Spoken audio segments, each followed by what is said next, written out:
A very beautiful morning right here on TV47. Thank you so much for always keeping it right here. My name is Linda Alela and it is time for Morning Cafe. It is the Day of the African Child. Of course, today we'll have a candid discussion delving deep into understanding how best we can make the best of the African child, of course, for the future, and to ensure that they have a comfortable place to call home. Indeed, it's going to be a very nice discussion, even as we take a look at some of the abuses that they've had to go through. The emotional, the child marriages, child neglect, labor, too much labor. Of course, they are being physically abused. We'll have that conversation, and we'd love to hear you contribute to it. Of course, you can drop your tweets. That is on at TV47 at Linda_Alela. We'll get to sample them as we proceed. But all the same, we'll also touch on the current affairs, issues to do with matters, politics right here in the country. And of course, the tough times amid the battle of COVID-19 and so much. So thank you so much for always making sure that you tune in this beautiful morning as we set a proper pace for you today. And as always, we'll start off with a newspaper review.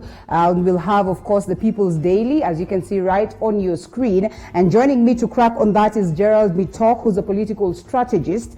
And key on the front page, as you can see right here, is Matters Politics, like I had said. And Senate is on trial to ensure that at least the Waiguru saga is over. How best are they able to deal with this is something that we wait to see today, even as the jury is out here for us to get to know what will play out. We'll be following up on that story later on the day, and we update you accordingly. But as of now, we can only preempt what will play out. Gerald, good morning. Good morning to you, Linda. How are you? I'm good. Thank you so much for finding time.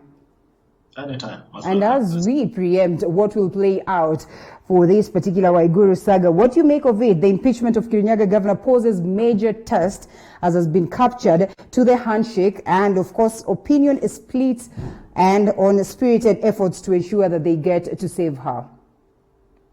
I think Kenyans, Linda, have expressed themselves on the issue of Waiguru, but the voters in Kirinyaga, and also Kenyans in general. And I think we've already set the precedents for corruption in this country in terms of handling, especially governors who have been accused of corruption. We crucified Waititu during the day. And I said last week that if we need to be fair and we need to express our seriousness in fighting corruption, then we must crucify Waiguru next to Waititu. That is the irreducible minimum that we have as a country.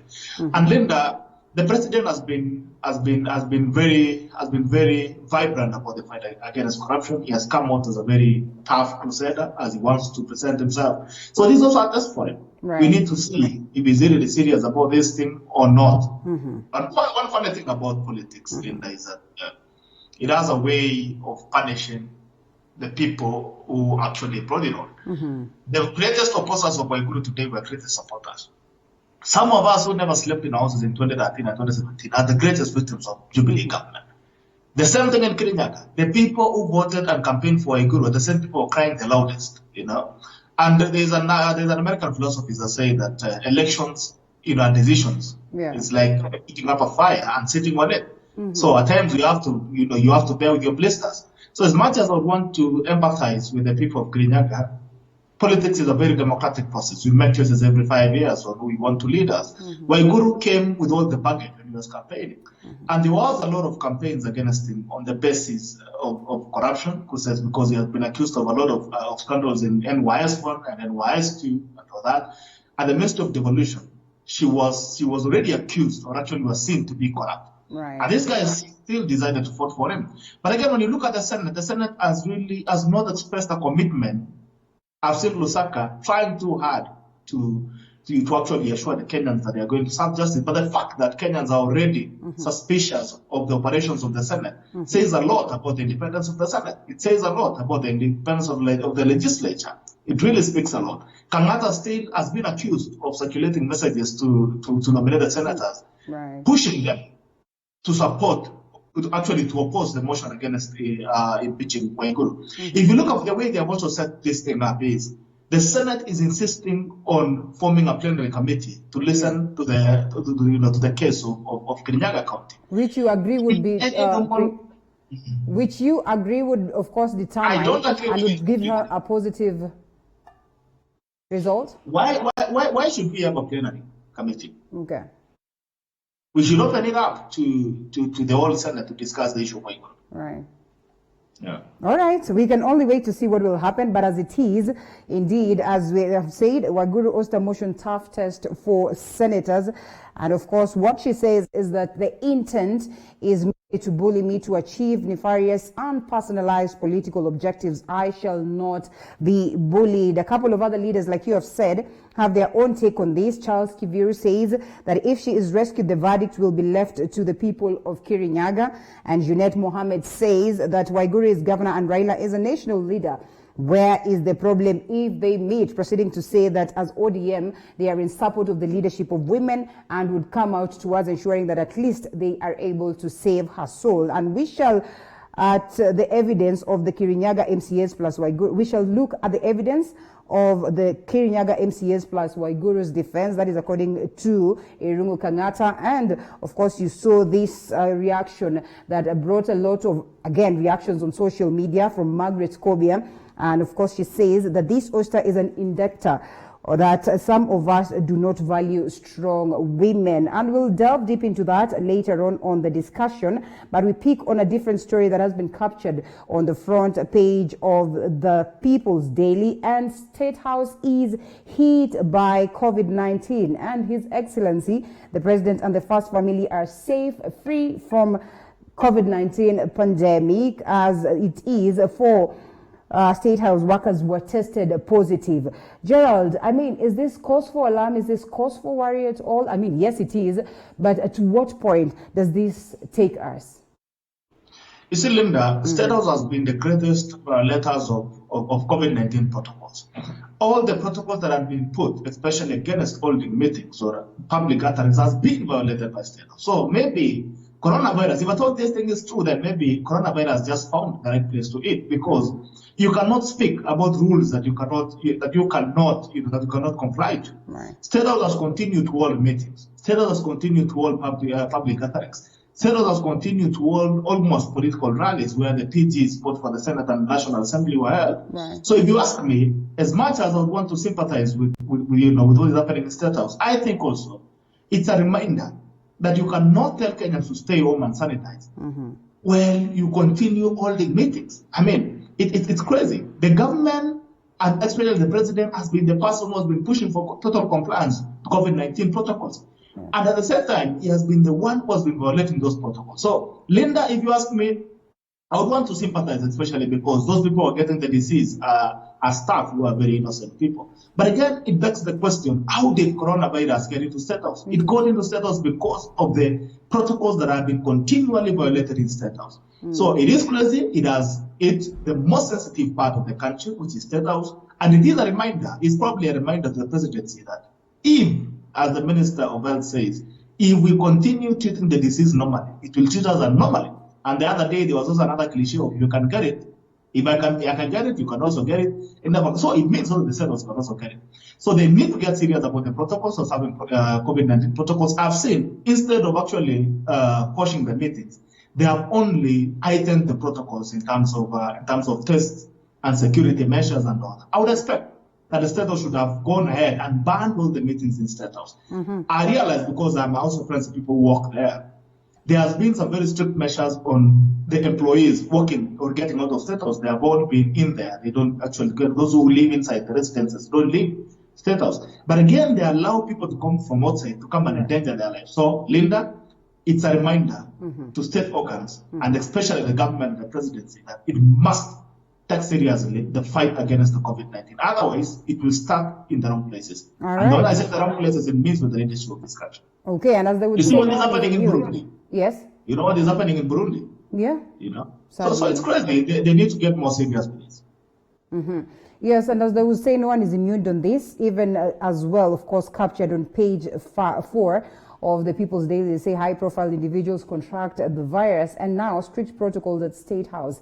as staff get corona. Even worse is that, yes, we saw that tough warning that came from the CS, though a little bit too late, as many would argue, that nobody should convene these meetings, that this is not, nobody is special in this case, and all the measures should be followed by every other individual, whether or high profile or just a common mwananchi. It is important that every other person, of course, abides by the measures that have been provided for by the government, that is the Ministry of Health. So this is pretty much sad, and of course you can also see a picture of Baba right here, just showcasing his results to the people after taking that test the day before yesterday. And yesterday we were all eager, saying that it is important that it comes out clear and tells us whether he's positive or negative, and indeed his results coming out negative, and equally ensuring that, or calling upon Kenyans to ensure that they still stick to the guidance and the protocols that have been provided for, so at least we are able to deal with COVID-19. As of now,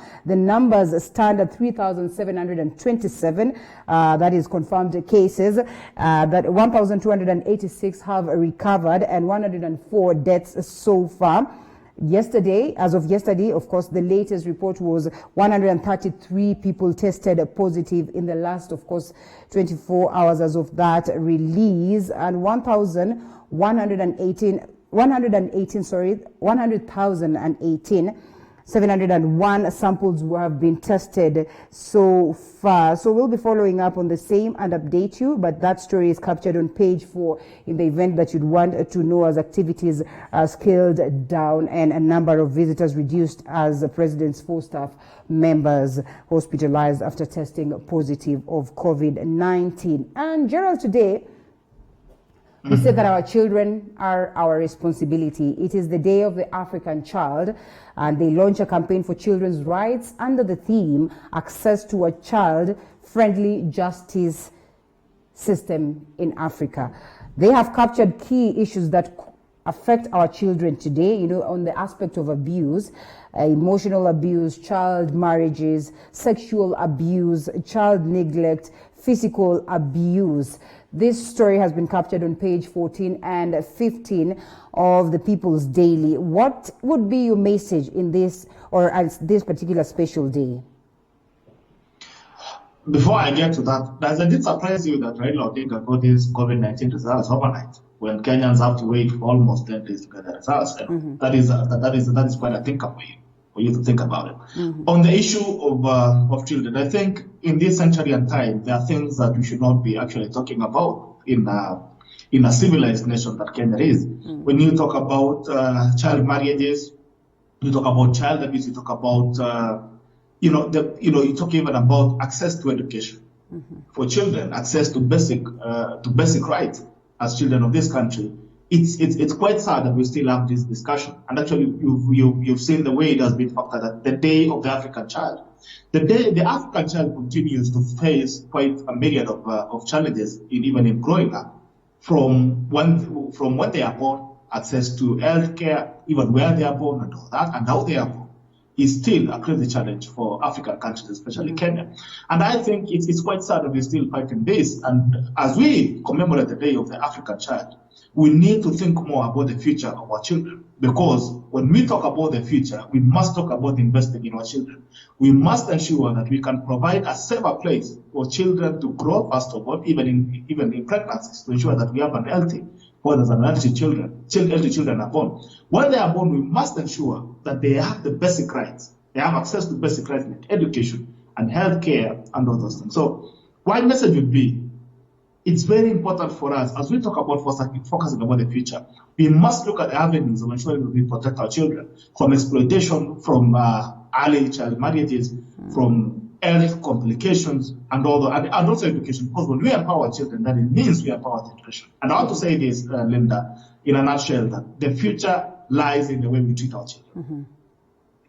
All right. Thank you so much. Of course, we'll be following up on that conversation later on at around 7:30, just getting to know how best the African child is placed towards ensuring that her future or his future is well protected, and they live a life that is, of course, acknowledging the essence of care for children. Even as we speak about the theme that is access to a child-friendly justice system in Africa. Justice is an issue up until today amid all these cases of rape, all these cases of defilement, all these cases of early childhood marriages and all that. So, I mean, justice is still elusive for the children. But then again, we are taking a direction towards ensuring that that is looked into.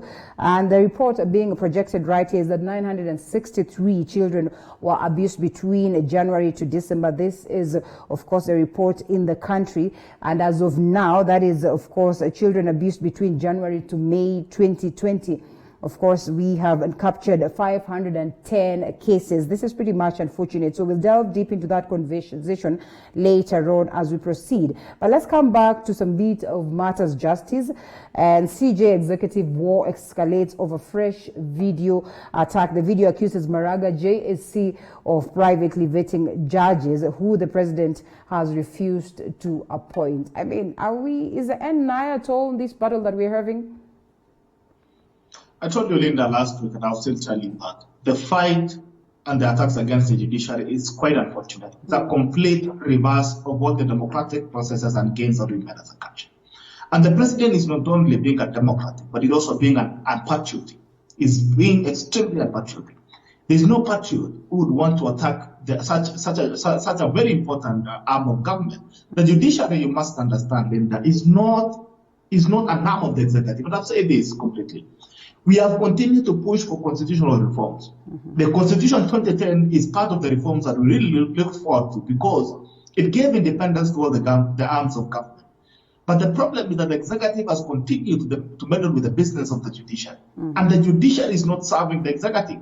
The judiciary is of service to 40 million Kenyans, or actually 50 million Kenyans, for 7 million Kenyans who are expecting justice. When you underfund judiciary, you're not punishing Maraga. You're punishing Kenyans who need to have access to judicial services. I have seen, yesterday I was seeing in the local media stations in the news, there's a lot of backlog of cases. Cases have been pushed even as far as 2021. I was seeing an issue in Western Kenya, Kakamega, where residents are outside. They were full outside. There's a lot of lives of people seeking justice. It says a lot about the country that we live in. And it's quite sad, I'll tell you that, Linda. There are people who are clapping, especially who are thinking that this is a political war. They are clapping for the things and actually the injustice that is being meted against the judiciary. Yeah. But they don't understand that a day you need justice, and you'll find that those judicial doors are closed. So I still insist that this is very unnecessary. It is quite unfortunate that the president has come out to undermine the judiciary. I feel for Maraga somehow. You know, I would never want to sound politically correct in matters like that. I feel for Maraga. And the fact that judiciary is being treated the way it's being treated means we are not serious about institutions we have in this country. So I still insist that we need one. If you look at what has been happening over the week, Linda, there were banners on highways, on overpasses and bridges who are abusing and actually chiding the judiciary. You've seen laws, you've seen actually notices written on these bridges, clearly by Kenya, that any person who displays such content, any content on these bridges, are going to be fined 50,000. We need to understand from Kenya, how many people are being punished? How many people are being taken to court to fine 50,000 shillings? Any ordinary Kenyan who places even a simple poster, as a poster ya Muganga, if it is found on those pillars of overpasses and bridges, then you are fined 50,000, you're taken to court. We need to understand what Kenya is doing. And I have to tell you that, Linda, this is something we'll clap for until you need justice. You'll clap for what is happening in the judiciary until you need justice. That's when you realize how important it is. All right. Well, and of course, BTCJ on his official Twitter handle shared a video, and that is the video that we are referring to. And these were his words. This is how low they have sunk in their in their determination to undermine the judiciary and judicial independence. That is, of course, his tough words. You know, he was a little bit tough. And of course, looking at that video, which you can grab also, of course, to get to see on his official page, is pretty much unfortunate, like Gerald notes, because then again, the people who are on the losing end are the people of Kenya, who, of course, out here, very many in search of justice. And we have a deficit of 841 billion on the budget. And indeed, it is a tough balance for CS Ukur Yatani. What do you make of this? I mean, this is probably something that we all expected, and as always, the norm, it becomes hard to get to just ensure that we are able to deal with this until we run to debt. Last week I told you that the government cannot finance the budget, remember, and you are saying that it's not a problem for governments to operate with loans. It's crazy. I mean, it's like someone who is living beyond their expenses. You're earning a salary of 10,000, but you want to live in Kilimani in a house of 70,000, and you still want to bowl around to Kiza, to go to all these big clubs, high-end clubs, and all that. You want to drive the biggest car. You want to live on loans. I mean, literally. The way the country is operating, it's operating like a poor man in a rich man's paradise. They want to catch up with the wrong people. You know, I mean, Kenya wants to be like an atom guy. You know, but you know, someone who comes in who cannot afford that lifestyle. It's crazy that we need to live from loans to loans. And I've seen from that story that the government is planning to borrow the 840 billion deficit, both locally and internationally. It tells you that we need to tighten our belts as Kenyans. And it puts you again at the point where you need to ask yourself, Linda, how serious is the government in the way it runs its economic strategies? Because then, if this is what you're looking at, 840 billion is not child's play. That's almost 1 trillion. I mean, so it's quite serious. And you had Yukuri Atani last week. You were saying that the country is okay. It's able to finance its budget. It's able to finance its budget. The government has not violated the limits of debt, but it is continuing to borrow. It means that there's more burdens that need to be put on Kenyans. If you look at even the review of the fuel prices by EFC yesterday, when actually globally the prices of petrol and petroleum is going down, in Kenya it is rising, it's quite sad, you know. So the government is more focused on squeezing the Kenyan more. These are Kenyan who has not been earning anything. They were told to stay home and sanitize. When you're staying home and sanitize, you're not getting any income. But they are coming in to squeeze you more, to get more money to finance their billionaire activities and all that. So it's quite sad that the government is not able to finance its budgets, but I'm not surprised, because the strategies even in tax collection are quite telling.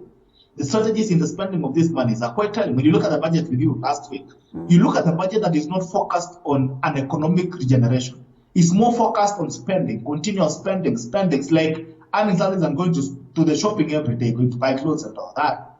The way the government is strategizing and actually planning its budget and spending is the reason why we are continuing to dig deeper the holes of loans and burdens for Kenyans. So it's quite sad and it's quite unfortunate that we cannot sustain the economy that we've been claiming to have built. All right, and of course, this one I would also want us to touch on as we approach the end of the moment of taking a look at newspapers. Is your country getting value for money in Cuba Medic's deal? 2 years since the doctor's arrival, their presence has not been felt, especially in the fight against COVID-19. When they came, of course, the doctors were out here urging that the government has not taken the right step, especially overlooking our very own medics who lack jobs right here in the country as they proceed to get, doctors from Cuba in the name of, they are specialists, proper specialists, and they're going to bring change on the health sector in the country. What do you make of this? I would want to ask you, Linda, have you ever seen a Cuban doctor? Sadly, okay, well, I don't want to say sadly, but I have not. I've never. Well, at least on TV, yes. I've never seen any for the last 2 years. It's not like we don't go to hospital, we go to hospital. But I've never met one. Most of them were, of course, taken to the rural areas. But they are saying they're in Nairobi. Even the people in the rural areas in that story are saying they've never seen them. Yeah. Even in my village, I've never seen a Cuban doctor. So politely, there's no value for money. Like I said, is that we live in a country where we're struggling with healthcare in terms of financing our healthcare and actually ensuring that we provide enough manpower. Even during this COVID season, this is a time we should have seen we should have seen the Cuban doctors, because they are said to be experts, quote unquote. This is a time we should have seen them helping the country to fight the pandemic. But we continue to hear about the exchequer paying money to imported doctors when they cannot even pay their own. KMPDU are always on the street, fighting every day about their salaries. So the question asked is that, are we getting value for money? We are not only getting value, we are not only not getting value for money, but we are actually wasting that money, because we are not even getting the slightest value. I've never seen a Cuban doctor. I've never seen one in my village. I've never seen one in Nairobi. There is no one I know. And actually in that story, there are people in Northeastern who are saying that If these doctors were imported but kept in Nairobi, then it is not the purpose, because they say they're going to go to the county levels and villages to be able to empower the healthcare sector in the villages. So we are not only being ripped off of the benefits of value for money, but we are being abused as a country as the government continues to disregard the cries of our local medics who are being underpaid, and actually an healthcare sector that is being under budget. So we are not getting any money.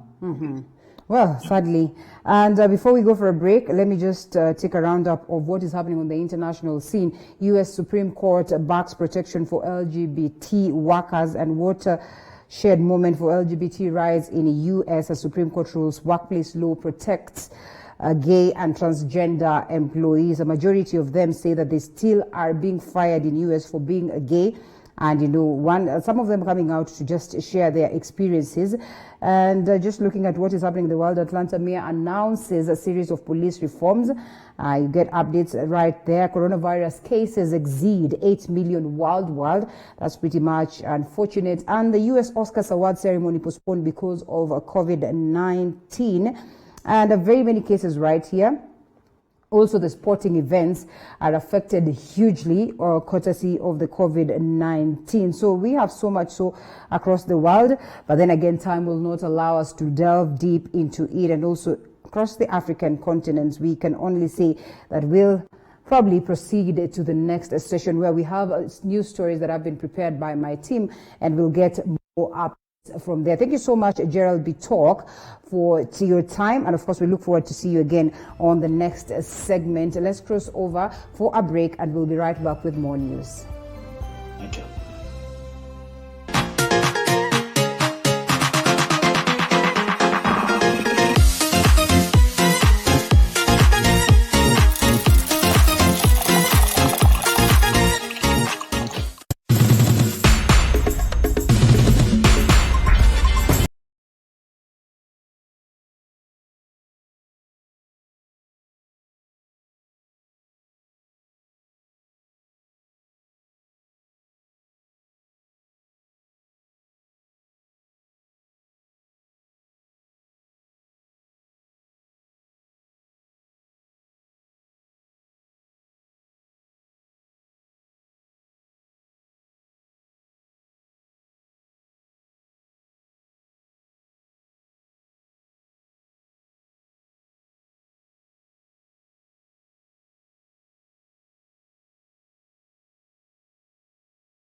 Now let's look up the news stories by my team. 4 State House officers in Nairobi have contracted coronavirus and are currently admitted at the Kenyatta University Teaching Referral and Research Hospital in Kiambu County. The 4 are said to have tested positive on Thursday last week during regular mass testing at the house on the hill.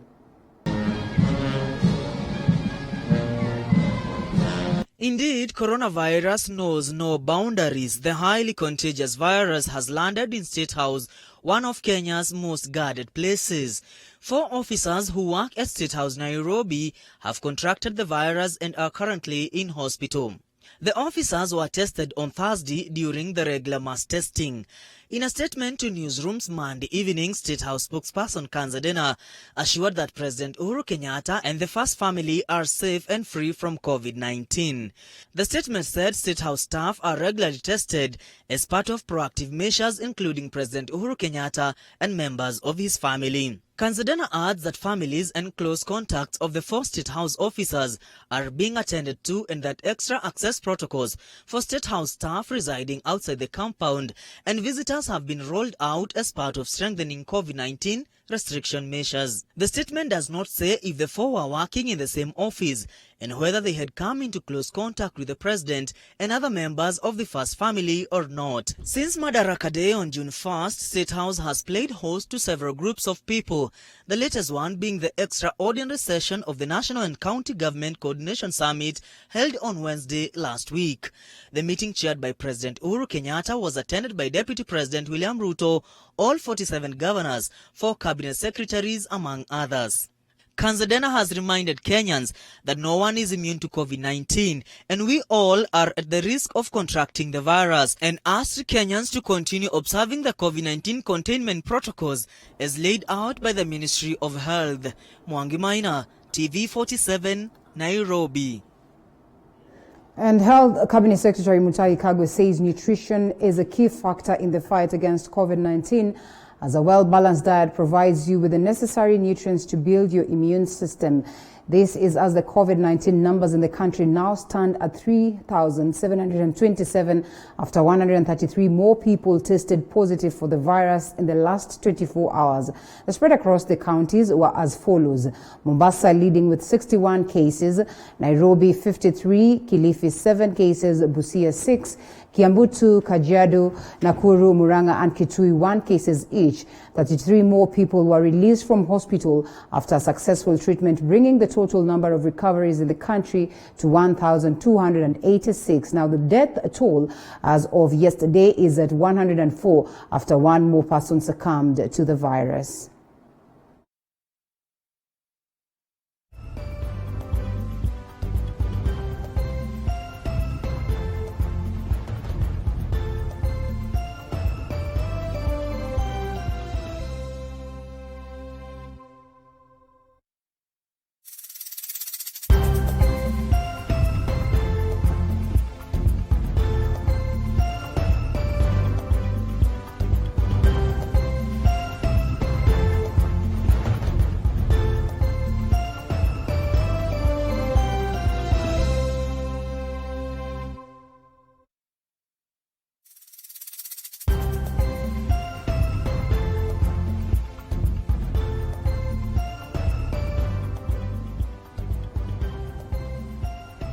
All right, a 20% increase in domestic violence cases has been recorded during the lockdown occasioned by COVID-19 pandemic.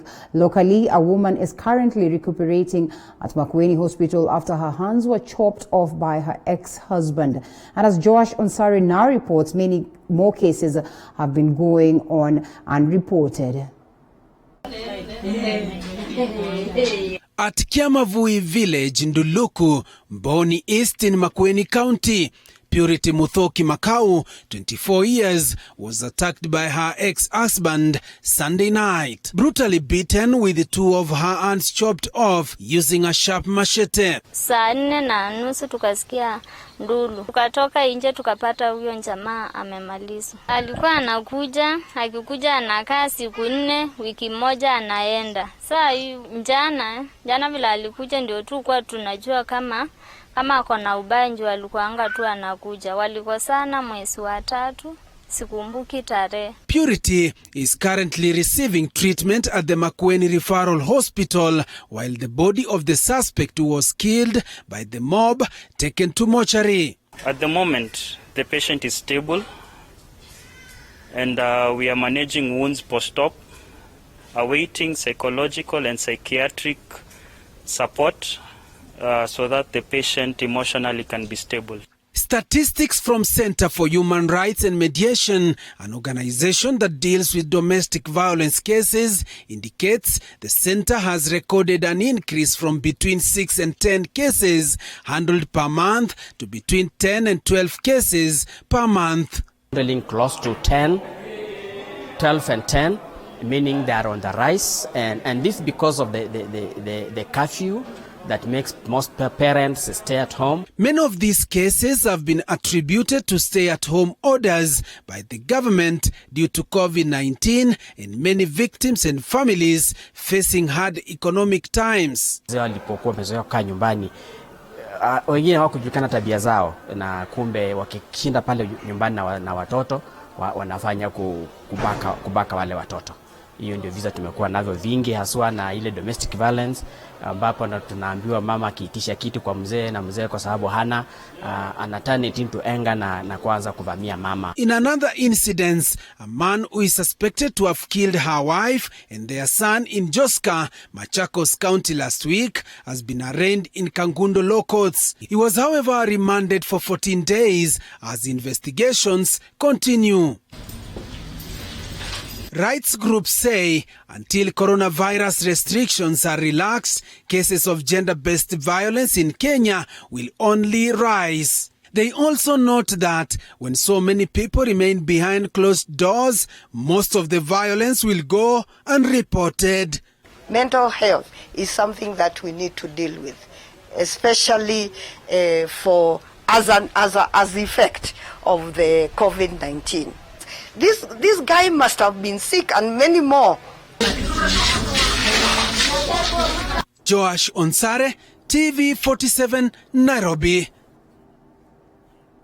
With President Uhuru Kenyatta expected to tour the Mount Kenya region, a number of cabinet secretaries seem to have been on a mission to clear the way for him. In the last few days, a number of government projects inspection tours have been happening in Mount Kenya region counties.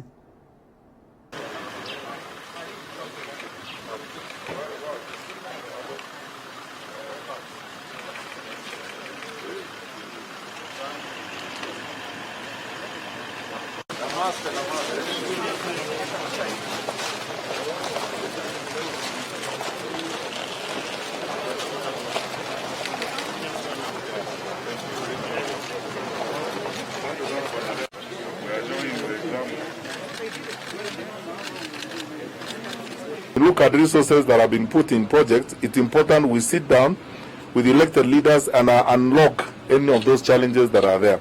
That's how we have agreed on so many issues here involving land and titling, where projects are delayed so that they can start in the process. And those that you have had enumerated by the governor, including Kemri, construction of the county headquarters to be finished, construction of the police headquarters, and so on and so forth. Mambo ya road construction, the tie bridge, mambo ya 5,000 title deeds zitaanza kupeana hivi karibuni. Watu wazee ambao wapati pesa yao wote watahesabiwa tena. By July watakuwa wamewekwa katika mradi wa kupatiwa pesa. Almost over 50 billion shillings worth of projects have been captured by the document during our meetings as members of parliament with the ministry and with the PDU, Presidential Delivery Unit. Moving on, Senate today decides, of course, on whether Governor Anne Waiguru's case will go through a plenary hearing or a select committee option. ODM party has already promised to save her, claiming that she is being bullied. And as Liz Mutukuna reports, Senate is already receiving pressure to go the plenary way. As the Senate is Tuesday expected to decide whether Kirinyaga Governor Anne Waiguru's case will be heard by 11-member committee or the plenary, ODM leader Raila Odinga continues to distance himself from the claims that he met Governor Anne Waiguru in an attempt to save her political career. Mama Waiguru alikutana na Raila, si Waiguru ni governor na Raila ni kiongozi ya nchi, wakikutana shida iko wapi? Iko shida? Watakutana saa yote na wataongea saa yote na watu wataendelea pamoja kama Wakenya. Senate Majority Leader Senator Samuel Pogisio has however urged leaders and Kenyans not to cast aspersions on the Senate. Most of the impeachments have been done by committee. The ones that you know on record so far have been done by committee. There's very few exceptions that have taken on the plenary. So the problem with people who are prosecuting this matter in the media, prosecuting this matter in public rallies, and trying to force the Senate to go one way or another, it won't help. A section of Kirinyaga MPs have been piling pressure on the Senate to hold a plenary hearing. Of making the right decisions, the Senate is ready to dispense justice. And there should be no casting aspersions on members. In fact, I'm very surprised. Some of the people who are casting aspersions on senators are also legislators who know their standing orders very well, and who know that you really have to, you trust that the people who are entitled to do this will do the right thing.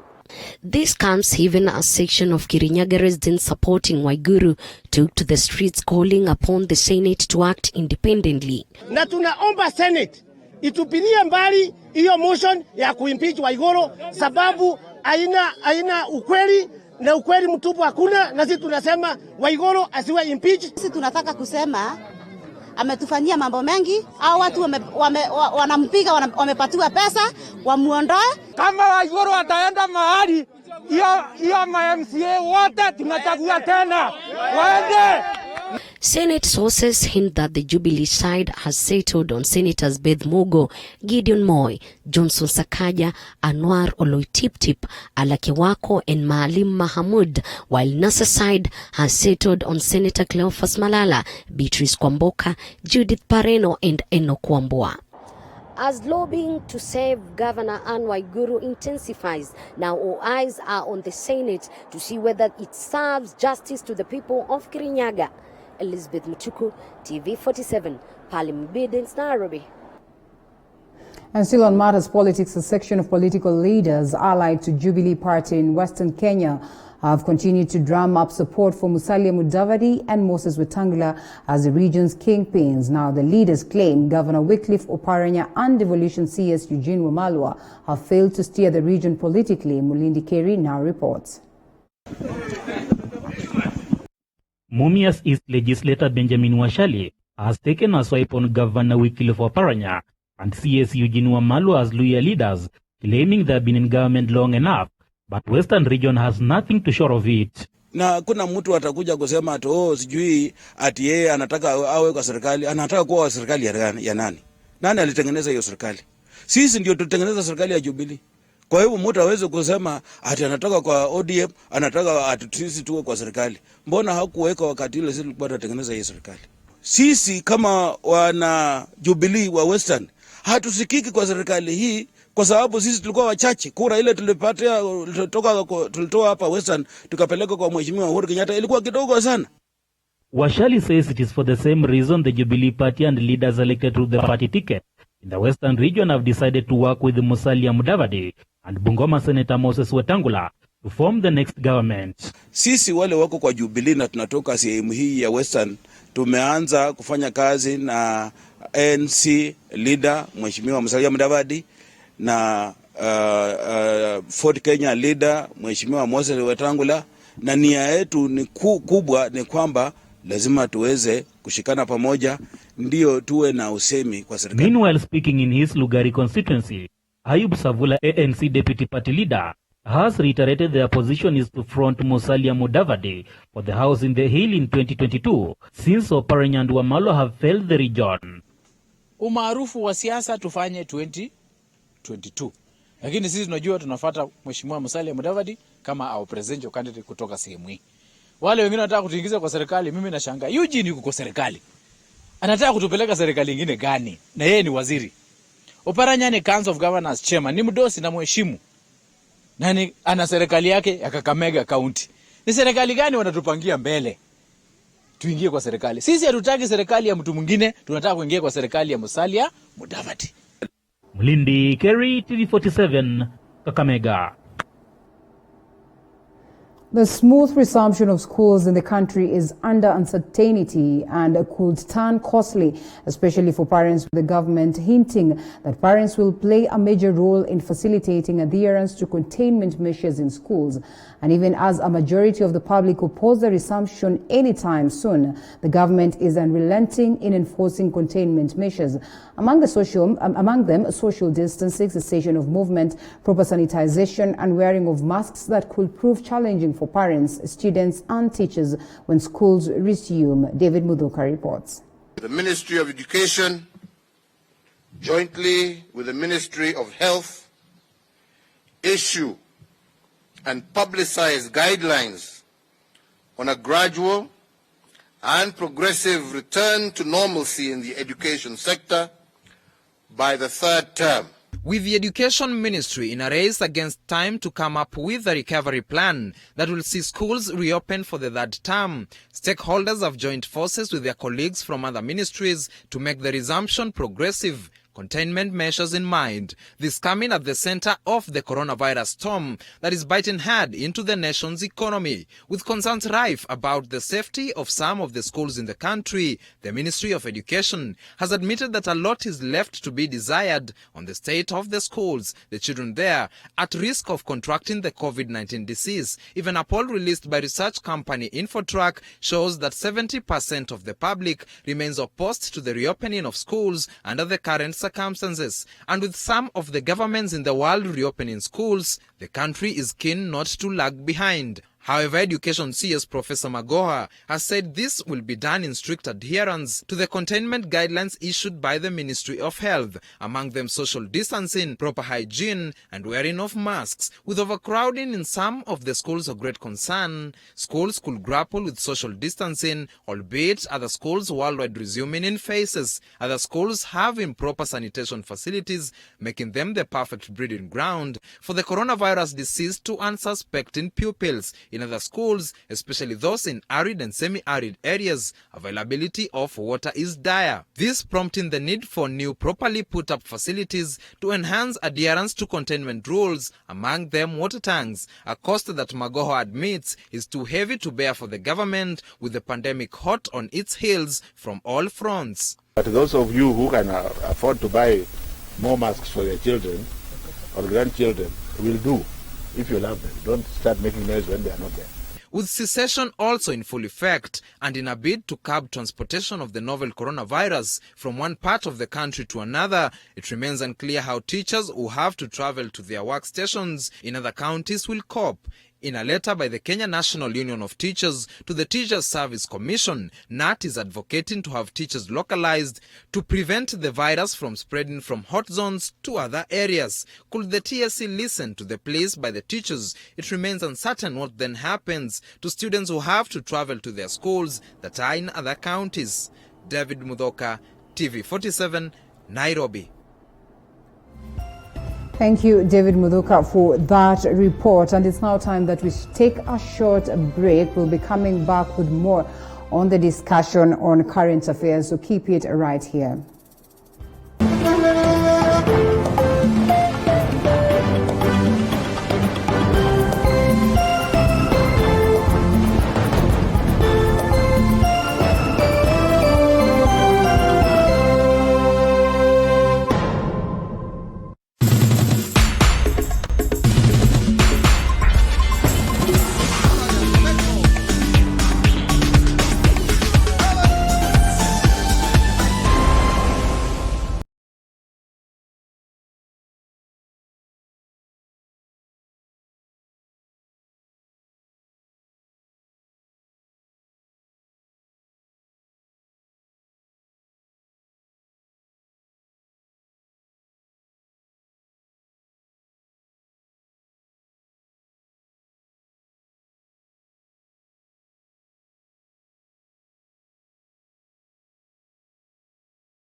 Welcome back to the broadcast. It's time for us to crack on the current affairs, the issues that are making headlines right here.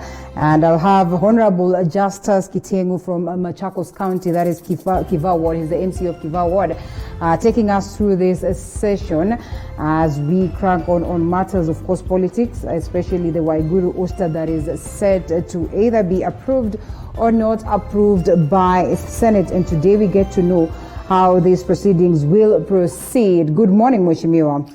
Good morning, Linda. You well? I'm well. Thank you for finding time.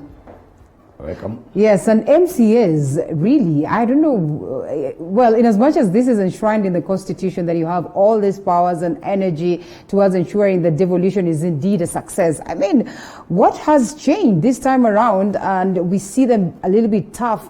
We saw them very tough on Waititu until they ensure that he's home. And today they are very tough on Madam Anne Waiguru. Yeah, thank you, Linda. Let me first start by also thanking this TV station for inviting me and also introduce myself. My name is Honorable Justus Kitengu, MCA Kiva Ward. Kiva is in Masinga Sub-County in Machakos County. And I'm also the Deputy Majority Leader. So, leader on the issue of devolution is that we have two arms of government in counties, and we have the executive and we have the assembly. And each works as an independent, whereby the assembly oversights the executive. And on this matter, when there is some disagreement between the two arms of government, that's where you find that we have some problem. For example, we have in each financial year we must pass the budget, and once passing the budget, we hand over the budget to the executive, which is led by the governor and his team, including the deputy governor. And you realize some of each and every county budget, even the national government budget, should be a programmed budget, a budget very well programmed. And once we make sure that if this amount of money has been put in the roads and transport department, others have gone to bursary, other amount has been given to maybe tourism and culture, in all those departments, you realize that some of the governors are not utilizing the money as per the program of the budget, and that's why you find that some of the governors are having some problem with the members of the county assembly, and if you misuse funds which doesn't belong to you and belongs to the people of a certain county, then as members of county assembly also they have to do their duty and make sure that the Mwananchi money is used in the right way. In the issue of Kirinyaga County, I followed that, and honestly speaking, there's some amount of money which was misused, like it was supposed to be, go for bursary, around 50 million. And I think Ghana Waiguru misused the money on a different directions, whereby you realize that the money was paid to a different contractor who never even delivered an amount of work. So, leader, you realize that when we have that problem is now the MCA who is accountable and should make sure that the money has been used in the right way. All right. Yep. Well, this is yet to be determined, of course, by the Ethics and Anti-Corruption Commission. But as the argument is on ground, one, this is something that is being considered as political witch hunt. And we've witnessed how tough it has been at the level of counties. We find that MCAs strongly bullying governors, especially, on operations. Sometimes say that if they do not get these allowances on travel and everything, if some staff are bad from them, then they become, hands-on on governors. Do you suppose it's political witch hunt? Do you suppose then that, there's the usual, I would say, battles of MCAs against their governors? You see, Linda, when the devolution was invented, I think it was back in 2013. Yeah. And as Kenyans, we came up with 47 counties, and each county has got a governor. And Lina, let me tell you this, and you must have watched this for the last 7 days, not 7 years, is that most of the governors think that, okay, they are the presidents of the county, yes. But now they think that they can be able to misuse funds, they can use the money the way they want. If we have a program-based budget, as I've said earlier, is that the MCA has got 3 laws. One is legislation, second is oversight, and the third is represent his people or our people. Now, the governors have been leaning on that MCAs are bullying them so that they want this and this. But leader, honestly speaking, is when the governor is not utilizing the funds or a certain financial year funds the correct way, and it's the duty of an MCA to make sure that the money has been utilized the correct way, because you realize that in one financial year we may pass the main budget, and then we may supplement the budget maybe 2 or 3 times. We supplement the money which has not been utilized in a certain department to another department. And at that point you must explain exactly, we gave you, like in Machakos, we work with 12 billion for financial year. Before we give Governor Mutua any a supplementary or any other budget, he must account for the first budget. And here comes the time when we are requesting for that accountability of that money. That where now the governors raised, like the way you saw Anna Waiguru saying that the party Jubilee must come in and prevent her. If you have misused the funds, honestly speaking, you have to account for it. All right? But don't tell me that, and I want to tell the honorable members that this was an emergency, and we also, because we have already given out the emergency funds. So things get tough, and the governors start crying that now the MCAs are doing this to me, and you see, us as an MCAs, we don't have any kit whereby we, like CDF, we only have to make sure that we offset the governors and make sure that they deliver equitable development to each and every ward. And such also is the role of the senators. And in such an occurrence where the MCAs have spoken, 23 out of 33 coming out to vote in, the motion of impeaching Madam Anne Waiguru, and then it proceeds to the level of the Senate, and the politics that now takes a center stage as they battle to ensure that at least they are able to save her, or a majority also arguing that maybe she should not be saved. If this is whitewashed at the level of the Senate, where does it place devolution? Linda, I must say this. 23 wards out of that, I think Kirinyaga has got 30 wards, and they voted 23 of them to remove Anna Waiguru, the governor of Kirinyaga. And that is the voice of Kirinyaga people, because it's even that of Kirinyaga people, because 23 members of county assembly voting against. I think is it 7? I think even 4 of them abstains, and that is the voice of Kirinyaga people, and the voice of Kirinyaga people must be heard, because those are representative of the people. Leader, I must tell you that Anna Waiguru was in the ballot 2017 together with those 30 MCS plus the Senate. Who voted her in, overlooking the fact that she had been called upon as, or it has been alleged that she took part on the NYS scandal. Okay, you see, Anna Waiguru was voted in sympathy, because you see, it's a political quagmire. Let me tell you, leader, because that time, whoever was eating hard on Waiguru case was His Excellency Right Honorable Raila Odinga. And at that time, Raila Odinga was in NASA. Having been in NASA, and there was a division of regions in political, because Raila Odinga was in NASA, and then you see Kirinyaga people was in Jubilee. So she was voted in because of there was that people of Kirinyaga thought that the opposition are against Anna Waiguru. And so they ended up voting probably the wrong person or the right person. And that's why we have a problem. And you realize that the people of Kirinyaga have realized that exactly there was a problem, because whatever they were expecting to be implemented in Kirinyaga County is not what is happening. And now you find that all the MCAs have realized that the previous governors had worked and this right procedure, work procedure. But now Anna Waiguru is trying to work like she is working for she's like she is in In her own county. Yeah, in her own county. Well, interestingly, Yeah. people have talked about this, and certainly, I think you've heard this, that a majority of times we say that, you know what, if you went there as an electorate and you decided that you're going to vote this person, cognizant of their flaws, cognizant of the cases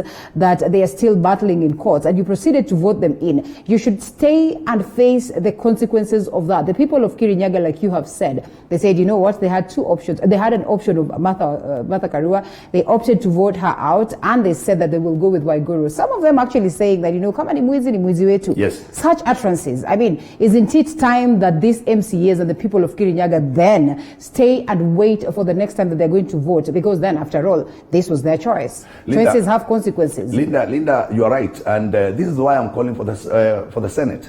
Because Senate, they must know that we are suffering back there in the counties. When the governor is accusing the MCAs, MCAs are not supporting my bills. I'm not supporting this because they have been requesting me to give them some kickback, which is a lie. When MCAs try to do their duty, now they are being accused of not being fair to the governor. They are trying to say that they are bullying the governor. And Linda, noting that in Kirinyaga, they voted in the Jubilee government. Anna Waiguru is a Jubilee, and most of the MCAs are Jubilee. And the ad hoc committee I saw they are trying to form in the Senate so that they can investigate the issues of Anna Waiguru. I'm not supporting that because I work for the county.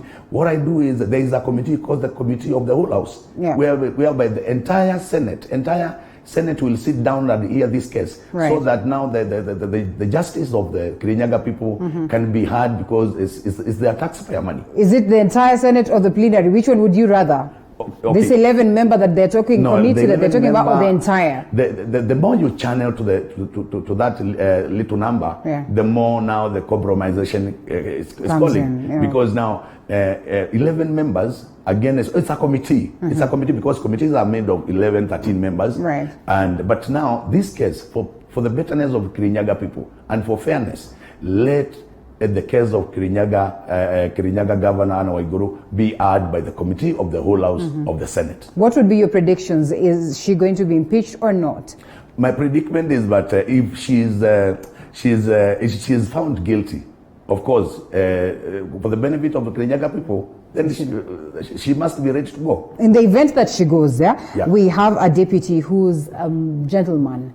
And then one would ask, what happens to the two-third gender request that we are on? The balance of women. I mean, officially, again, we'll have lost. We'll only have one woman who's a governor after losing, of course, Bomet Governor Joyce Laboso, and may her soul rest in peace. And now here we are. We only have two left. That is, of course, Anne Waiguru, Governor Anne Waiguru, and of course, Charity Ngilu. So, what will happen to this quest that we've really fought for? You see the issue of the gender balance, Linda, is that this is an elected seat. You know, you have to go to the people. You have to talk to them. And they might hear you, and then they vote you in. But they cannot vote you in, and then once you are in, then you start misusing the funds, the Kirinyaga people's funds, or maybe the Mwananchi funds, and then now we lean on gender. We can as well live without you and make sure that we stream the things correctly. Because now you see, what we need to see is what Uhuru Kenyatta said. What Uhuru Kenyatta said is that tutasoma kwa gazeti tu fulani amefanya hivi, fulani amefanya hivi, and that's what we wanted to see. Do you think he was genuine when he said that? Yeah, sorry? Do you think he was genuine at all when he said that? You know, looking at what is happening right now, and some of the politicians from the Kieleweke side arguing that they have to go out there, intense lobbying being conducted towards saving Waiguru. You see, when it comes to matters of corruption, we must, as a Kenyans, we must all unite and fight this corruption. I'm telling you, Linda, we have enough funds. We have enough resources to build our country. But now, because some of the money doesn't reach to the Wajiko, then that's where we have a problem. So I wish, and I would call upon the Uhuru Kenyatta that whatever he meant by wewe, fanya mambo yako na tutasoma tu kwa magazeti, he mean it, and he must mean it through what we saw with Kiambu County. And again, what we saw in Kirinyaga, we need to see results. We need to see results, better results, so that now these governors can know the county governments are not there. They're not supposed to run county government as their home. They must know this is the government, and they must respect these taxpayer taxpayers, people who pay tax each and every day. Yes. Well, let's cross over to more politics. Yeah. And I mean, I would just want to know what exactly is on our undoing. What is wrong with the politics of the country? Now, High Court suspends a Gazette notice on change of Ford Kenya official pending hearing of case changing the move. I mean, I think you have witnessed what is happening in the Mulembe Nation. The parties that are, of course, Ford Kenya, the likes of ANC, and the changes that have purportedly been, instigated, now being barred by court and all that. I mean, what is wrong with our politics? Multipartism was a mistake? You see, Linda, in our country, you remember once we used to have one party system, yes, single party, yeah. Now we have the multi-party system. Now, Linda, in the Mulembe Nation, not even Mulembe Nation only, I think you have realized we are fighting Jubilee. Yes. Yeah, we also are fighting Ford Kenya. Even in Wiper. Even Smooth, in my party, yes, my party Wiper. Also, we are fighting ANC. All these. Linda, politics is when it comes to parties that are self-interest, and that's where we have a problem. For example, you realize that where it is starting. Eating a snag on Fort Kenya, right, is when the Mulembe community were called by Kotu guy. They end up meeting with the Kotu Secretary General, that is Francis Atwoli. And then there was this Council of Governor Chair, right, Oparanya, and CS, Eugene Wamalwa. Yeah. And you realize that Mudavadi and Wetangula boycotted that meeting. And things started twisting from that day. Right. And at the time you had that now the Fort Kenya party leadership has been changed. You had people were being flown from Kisumu, and they are framed as the NEC Fort Kenya committee, and they voted out Wetangula. And lucky enough is I like to believe in justice, that now Wetangula went to court, and the court have suspended that until now they fully hear the hearing.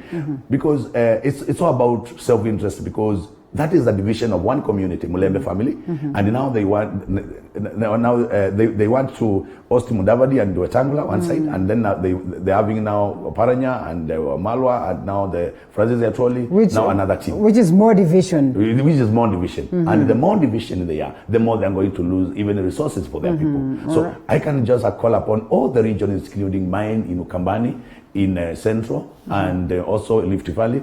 It's all good to unite, so that once you unite, if your region unites, it's better now to unite with another region. It's easier. But one region is united, is divided. How will now even themselves make a call to unite with another region? So it's all about self-interest. What is happening, and you must have seen this. It's happening in all the bigger 5 parties, and it will continue.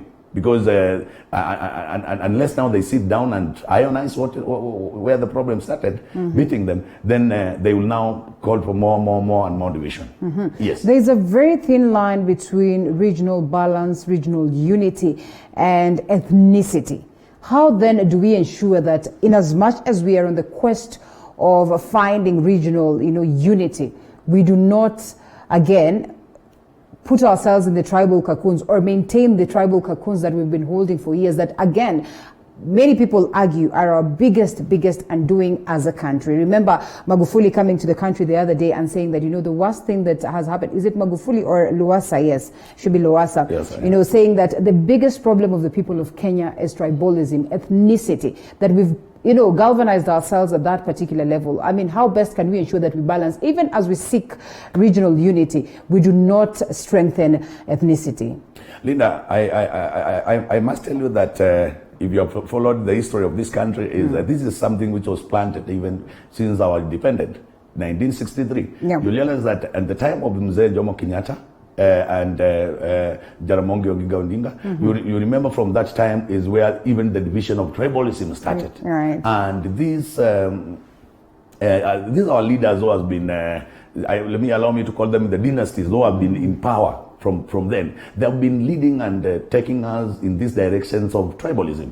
And it's in a high time as we grew up now is that we must find a way of killing this tribalism, because it's there. If you remember that there was a division of Central, and that time of Jaramogi Oginga Odinga and Kenyatta, there was that problem also. When Moi came in, also we could see the tribalism, and actually Moi made more division of tribalism.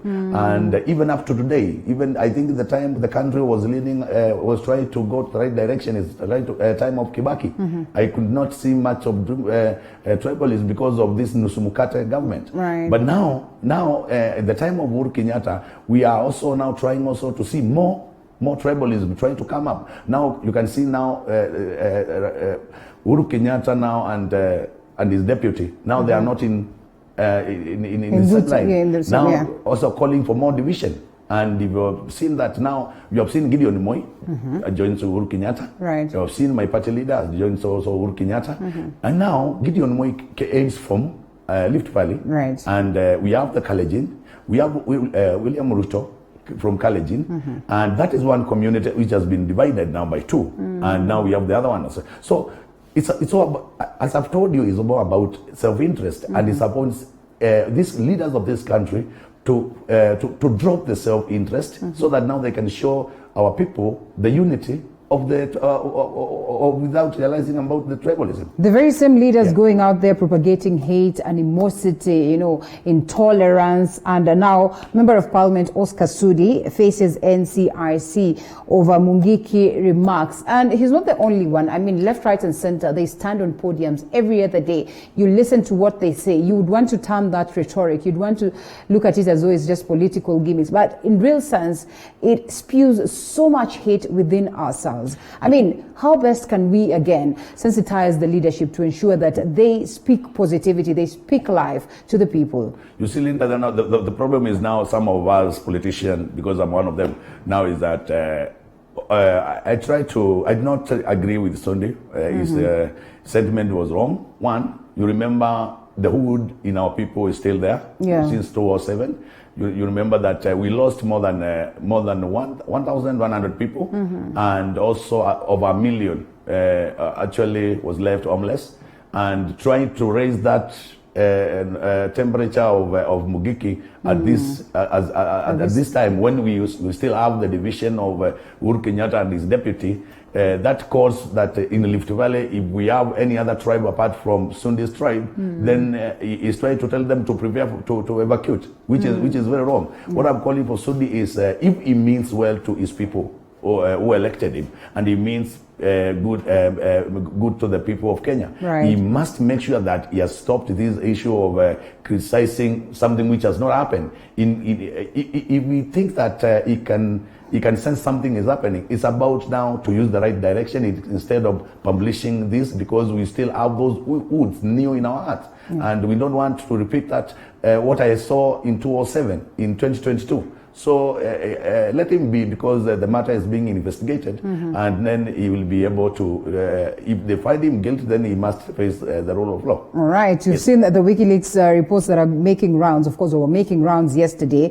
allegedly, of course, revealing tough times or tough things that are played out, and, faces, naming names for that matter. It's pretty much unfortunate. Well, let's not delve deep into that. But when you look at such, it breaks your heart to realize that actually a majority of these people who propagated this kind of hate and spewed so much hate and animosity amongst our very own people are our very own leaders, the ones that we elect. Exactly. And now let's cross over to this one. And 4 state house officials have contracted COVID-19.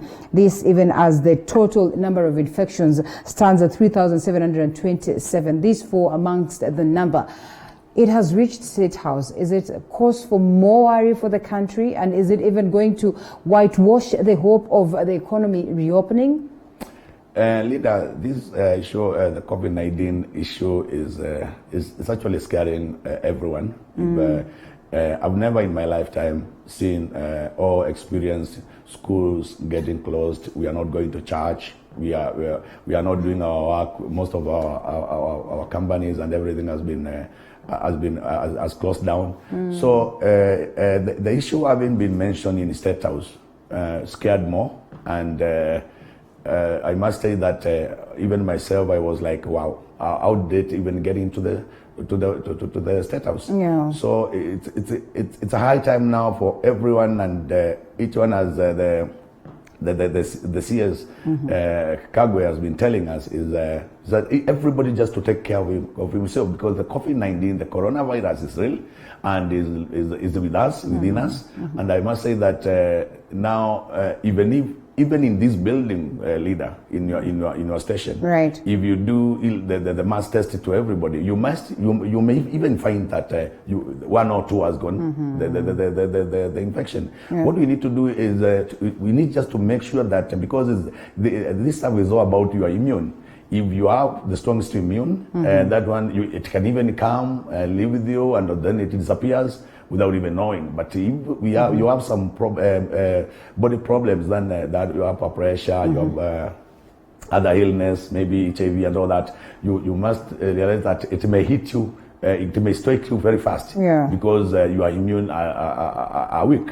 So it having been mentioned in State House is more about now people of Kenya just to know that if we have a coronavirus in State House, what about Kibra? What about and you know the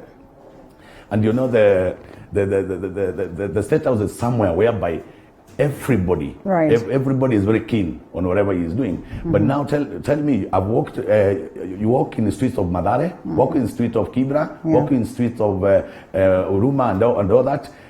Everybody now they are interacting each and every time. Now, if the coronavirus it's in State House, what about outside the State House? So it's there, and the coronavirus is there now. We must take care of that and make sure that everybody responsibility has been watching. All right, I agree. And your governor, that is Alfred Mutua, coming out so tough and calling upon people to ensure that they keep restrictions, and if they don't, if they float these, of course, they will face the tough times on matters law. And as you can see on Twitter, there is a hashtag trending on, of course, Machakos, Nairobi. I mean, it's still not so clear on how far people can go, how far people can move. And also CS Kagwe the other time calling upon leaders to ensure that they avoid all these unnecessary meetings that they convene, because also they're floating the rules. I mean, what does it speak about how keen we are and the leadership towards ensuring that if they are proceeding to give these orders, they are as well, proceed to follow the orders? Yeah, you see, Linda, on our side in Machakos County, we end up meeting with the governor, His Excellency, and this is for the benefit of our people, because we want to take care of our people in Machakos. We have like 7 cases in Machakos, and I think 3 or 4 have recovered, and 2 are still in the hospital, and we have others in isolation or whatever. But now you see, Linda, where Machakos is coming in. Machakos is the middle of. We have Mombasa Road. Yes. We also have the Kangariza Highway, which is passes through our county, Machakos. Now, where the governor was coming from is we got a circular whereby they wanted to start testing those trucks coming from Mombasa. They be tested in Mavoko, somewhere where we have that junction. And putting a testing point at that point in Machakos, we got scared because we as people are waiting for the testing, they will interact with also our people. And those are people coming from Tanzania, they're coming from Mombasa and all that. So that's why you saw the governor doesn't want that testing to be done in his county, because we are scared that we may have more casualties. Right. Yes. Okay, lastly, we have witnessed this case from where a lady was chopped off her hands by the ex-husband, of course, coming from those sides of Ukambani region. It's pretty much unfortunate. What is the leadership doing towards ensuring that they sensitize people, one, on ensuring that they proceed to abide by the rules that have been set towards ensuring that COVID-19 does not spread even further, and also, just ensuring that the home is a safe space for children, a safe space for women, a safe space for men, even as reports of violence within homesteads are being reported as of now, taking a rise.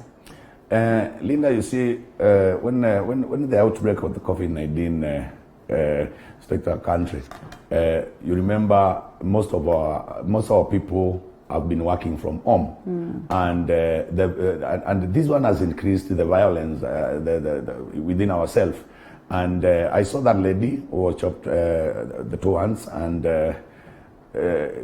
unfortunately, the person, I think he was killed by the mob. But we, as leaders, we are calling for this ceasefire of domestic violence, because it's there, And, the sooner the issue of COVID-19 ails, the better, so that now everybody can be busy and can go back to his duties. Because some of them, you realize that they don't have anywhere to go, and they're there at home. And being at home also, they will lack also some of the essential things which are needed, and then maybe the wife will request for something that the husband doesn't have, and you find that you realize they have that fight. Again, our children, that you realize that at this time also children are not going to school; they are there at home. And they're also interacting and also bringing some more problems in the parents. So it's a high time also, as we wait for the issue of the COVID-19 to heal. The parents also must be responsible for their kids, be responsible for themselves, so that now we can have better life with our people. All right. Yeah. Thank you so much, Honorable Justus Kitengu. He's the MCA Kiva Ward in Machakos County and also the Deputy Majority Leader. We await to see the events of what we've discussed and how they pan out. We'll be here to update you accordingly. Thank you so much for your time. We'll be crossing over to a different segment. By the way, it's the African Child's Day today, so we celebrate this even as we take a look at how best we can take care of the African child. We'll be coming back with that discussion after this break. So don't you go anywhere. Morning Cafe, we'll be right back.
And it is the Day of the African Child, of course, celebrated June, every 16th of June, that is every year, since 1991, when it was first initiated by the Organization of African Unity in honors to those participated in the Soweto uprising in 1976.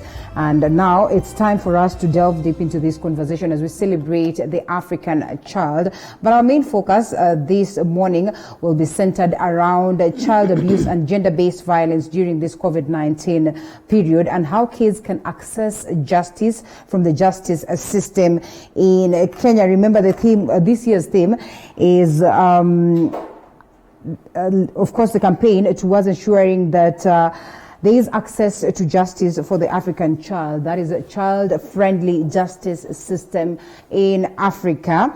And we'll be delving deeper into understanding how best the children are dealing with this particular time and how best the parents are bracing themselves to ensure that they are well protected. Michael Gaido is joining me this beautiful morning. Good morning, sir.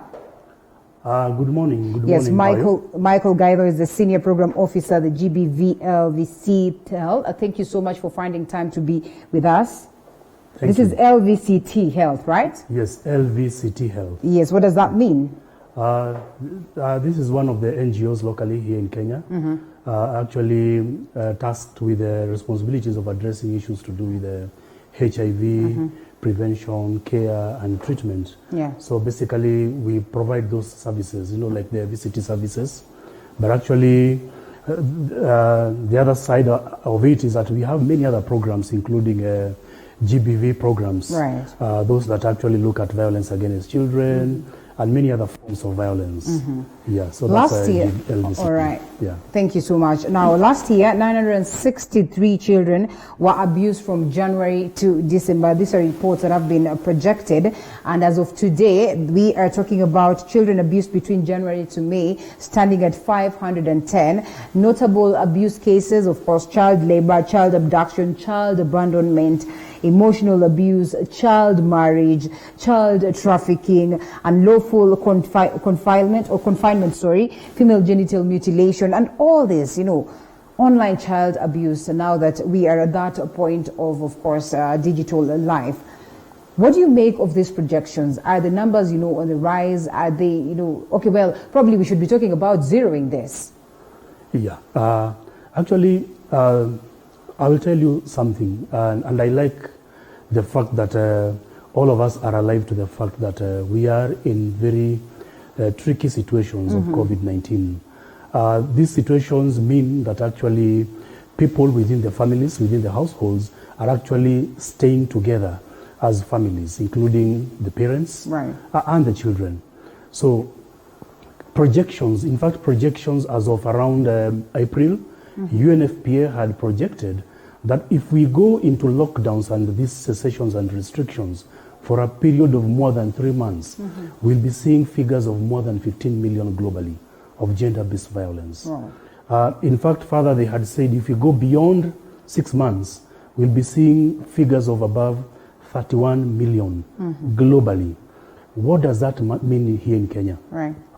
We are talking about a pandemic that is already existing, that is COVID-19.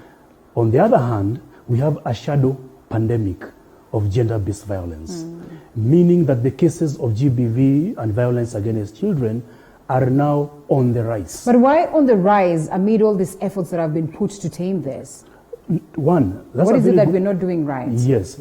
That's a very good question. I just mentioned that the situation where we are in now, children who are living within the households with their parents, uncles, and what have you, actually are being violated because, one, they are living in scenarios where they are easy targets for violence. They are easy targets for violence in the communities as well. In some of the programs that we as LVCT conduct, we realize that high numbers of children are being violated by their parents, by their uncles, those immediate relatives that they stay with in their households. Because this is the time that the parent will identify that actually the child, has done something bad. They will be beaten. This is the time that they stay during the curfews with those potential perpetrators. They will be sexually violated. those children out there who will be in the community with community members who have, who tension is high, mental health issues are very high. And then what happens is that they are likely to be violated because of those situations that I'm talking about. So actually, there are triggers. Let me give you an example. FGM is one of, and I like it that you just mentioned in the introduction. Yeah. Is one of the action, the forms of violence that are occasioned to children. What is happening right now? Because the government is not reaching out down there to the mashinani. So what happens is that the cutters or the people who cut the girls are actually very busy at the lower level of the community, actually moving these acts very fast, to the extent that you might not be able to realize. First of all, this opportunity where people are living in poverty situations because there's no job. The income has reduced. So what happens is that it's very easy for a parent or a guardian to sell off the girl. Right. And selling off the girl, what does that mean? It's actually a form of violence. But now, homes are supposed to be the safest grounds, but this time around, they are clearly not. I mean, what are we telling our children? Where do we place them? How do we ensure that they are well secured if the home space, again, is the toughest place and is not the best place for them? It's actually a very dangerous situation as we talk. And as you have really observed that it's one of the safest places for children to belong and for children to be happy with their parents now that they are home. But on the other hand, it's now an opportunity for us to actually sensitize these parents, to sensitize the guardians, and actually to inform them of the dangerous situations that they are likely to put these children into. A child being violated today because of violence, either sexual or whatever form of violence, is likely to become a perpetrator of violence in future. If we don't take care of them today. All right. Taking care would mean detecting this at an early stage. So how best can parents and guardians detect this amid all these fears? Sometimes there's fear to speak out. There's so much stigmatization that it revolves around that they would continue suffering in silence. Sure. I will tell you, anytime that we think about violence against children, there are things we call the telltale signs. Right. The telltale signs. Okay. Those indicators that tell you that this child is undergoing violence. This child could be, could have attained certain behaviors. Yeah. Could have attained certain ways of engaging with their parents. One, this child could start becoming, silent. They start having behaviors that are, very aggressive. Sometimes these are children who previously, maybe they were not even wetting the bed. But right now, you could tell that there's something happening. Your child is now starting to wet the bed. These are child who may want, to stay away from other children while the other children are mingling, meaning that there could be something wrong with this child. It could be even physical appearance in terms of a child who maybe has difficulties in walking, and you can tell maybe that child, is undergoing something. A child who is even maybe having difficulties in feeding. A child who was very well feeding, a good feeder, now changes to either being a slow feeder or refuses completely to eat. That child who may even be startled by even just a drop of the spoon, and they become so anxious. Right. They become so, mentally, anxious and so forth. Those are some of the key indicators, among many others, that can tell you that actually this child must be undergoing something. So you as a parent, you as a caregiver, you actually need to actually interact with this child, make sure that you don't push them further to tell you, have better conversations and dialogue with this child. Right. And from that, you're likely to pick those aspects or those things that are actually happening to the child in terms of violence. What happens if the perpetrator is the parent and guardian, like you had started by saying? Actually, that's a big challenge. Right. That's a big challenge. The other day in one of the media houses, we saw a child who was actually brutally, brutally, like close to massacre. A child who was even part of the ear was cut off, and the back was like a truck where you see the caterpillars walking. That child was living with the uncle together in the house. Yeah. What happens, we say it's actually difficult sometimes for you to, one, to know that it's happening within the homesteads, and number two, to actually go for the rescue of this child. But what we are saying is that this perpetrator must be removed from these scenarios. One, if we can be able to remove this child from this abusive relationship or this abusive family, the better. The perpetrator must be taken care of in terms of the judicial processes that are there to make sure that you take charges against this perpetrator. So could that also be informing, or could be part of the modes of intervention and the emergency responses that one would incorporate towards ensuring that this child is protected? Absolutely, yeah. Rescue. And what more others could? Yeah, rescue of this child is one of those emergency aspects that must be considered. Right. Because children who are undergoing violence must be removed, as I said earlier. Number two, to make sure that these emergency scenarios are taken care of, we always must be able to have prior information to the people who are concerned, including the caregivers, because there are those caregivers that are not abusive. There are those caregivers, it could be the uncles, it could be the parents, sisters, and so forth, or brothers, who must be informed in terms of prevention mechanisms for violence, or any information that must be able to prevent the occurrences of this violence. Then it would be important to let them know that there are those rescue numbers, that the hotlines that they can always run to, that they can always call. Like, say, for example, usually talk about 116 as the child helpline. Helpline, yeah. Yeah, and that is one of the emergency routes that the child can call. If that number fails, this child can call a national GBV hotline, that is 1195. And when they call 1195, these children actually can be assisted and their matters can be addressed. The other thing in terms of emergency response, we usually see that especially when it's a case of sexual violence, this child is likely to have possibly be infected with, either HIV or number two, sexually transmitted infections, or number three, chances are that if they are at the age of, menarche, or when they have started seeing their menstruation, they are likely to have pregnancies. So what are we saying? They must be taken to the hospital within 72 hours. And for them to be taken to the hospital within 72 hours, it's for the purposes of giving them treatment, prevention, early treatment, early prevention treatment, prophylaxis against, those aspects that I've just spoken about.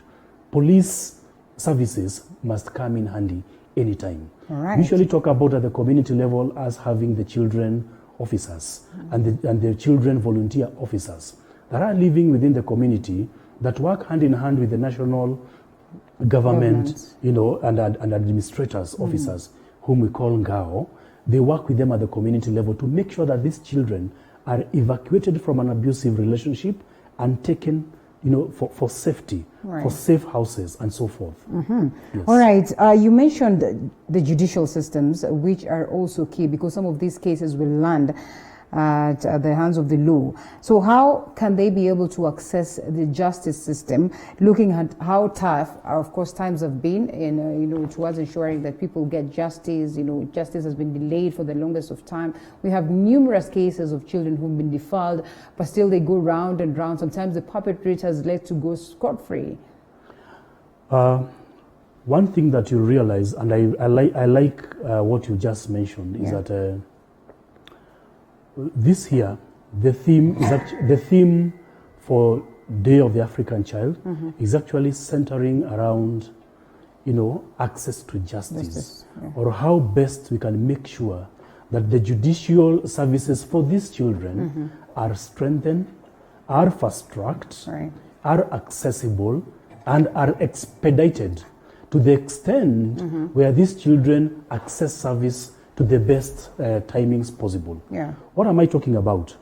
First of all, let me take you back a little bit. When you're talking about children, not all children, okay, sometimes we talk about children, one, in conflict with the law. Okay? Yes. And these are children who either have been alleged to be, to have, done some error somewhere. Number two, these are children who are in contact with the law. In contact with the law in the sense that either they have been dragged into the case because it's a land matter, it's a divorce matter with the parents, it's a separation matter, all those. So either a child in conflict with the law or a child in contact with the law. Yeah. So what happens, there must be mechanisms to ensure that these children either access justice and so forth. Number one, for them to ensure that they are able to access justice, we must be able to make sure that we approach them in child-friendly, human rights-based approaches. Okay. That we apply an aspect of human rights when we are dealing with these children. Number two is that we must be able to ensure that we look or we factor the 4 fundamental rights or the key rights that are enshrined within the Convention on the Rights of the Child. And one we usually talk about and very keen to talk about is actually the right to life. Yeah. That these children must be accorded the right to life as enshrined within Article 2 of that convention that I've just alluded to. That this child must be treated with the best interest, that the best interest of a child must be seen anytime. Yeah. Anytime that they are either in conflict with the law or in contact with the law, that the best interest must be brought out, in accordance with Article 3 of the same convention that I've just mentioned. Then, all right. Oh, yeah? Then the other two that I'll just quickly mention is that those children have a right to, survival. They have a right to participate in any processes. So by making sure that you take care of those 4 elements and actually the human rights-based approaches, you will be able to ensure that these children are able to participate, actively, and the justice systems can be taken care of to ensure that the children are on board anytime. Right. What you'll realize with our law, our laws in Kenya actually ensure that any children matters that are before the court, that are before the magistrate court, those lower courts, that are before the magistrate court, that it is expedited within a period of 6 months, but not anything beyond 6 months. And also you realize, like sometimes back, the Chief Justice actually ensured that every 3rd of November we expedite all cases of children to make sure that they access justice and they are served with justice as required. All right, interestingly, we've seen bills being, of course, tabled and debated to a point of becoming law in the best interest of the children. We're talking about what is enshrined in the 2010 Constitution. That is a provision of Section 53 of the Constitution, has captured all issues from the United Nations Convention of the Rights of Children and the African Charter, and much more. So what are some of the gains that we have made so far in regards to matters child protection, even as we, continue to document or report on these terrible cases that are still ongoing? I just alluded to a few in my previous conversation. In your previous, yes. And I just mentioned that at the moment, cases of child-related cases are fast-tracked in the court systems. Actually, you realize even in some courts, they have identified specific courts that address children matters. Yes.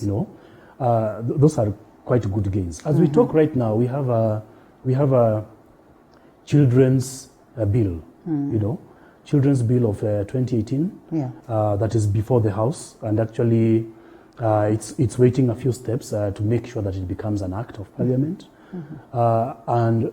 And within that bill, there are so many nice things that are said within the bill itself. And that's a great milestone. You'll also realize that for the second time in 2019, Kenya has conducted a national survey, which is known as Violence Against Children Survey, VAC Survey 2019. I know it's likely to be launched this month. The dates I wouldn't confirm the specific dates. And it's within these surveys that we get to understand the experiences of children, the experiences of children in terms of even of violence, and the numbers that we keep on saying and the numbers that we keep on witnessing. And out of that, the charged Department of Children's Services actually is able to come up with national plans that set out of an agenda on how to address those challenges, those gaps, across all sectors. We've come across so many gains in terms of multi-agencies and multi-stakeholders working together to ensure actually that children rights, children issues are taken care of. Right.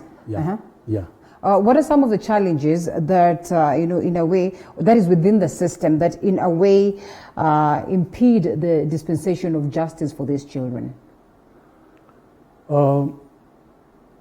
First of all, I'll just mention a quick one that is not within the system. Right. One would be where issues of children are taken. People want to take issues of children out of court. Okay. And especially when children have been violated. And as you can tell, cases of sexual violence, according to the Sexual Offences Act, are cases that can never be handled out of court. Yeah. That you are aware of. So you realize that in so many scenarios, people want to adapt kangaroo courts. Yeah. That's a challenge. People want to ensure that these cases do not get to the light of the day or don't see the light of the day in the courts. So that's one challenge out of the system. The other challenges now within the system would be either lack of knowledge for some of the duty bearers, and especially to an extent where some of these duty bearers do not understand clearly the provisions either of the law or the guidelines and so forth, or any protocols. So what happens is that we ensure from where I come from that they are capacitated, that we strengthen their ability to respond or to be able to identify these children who are being violated and fast track to access services. Number two, it could be in terms of the aspect of the service provision, that process itself.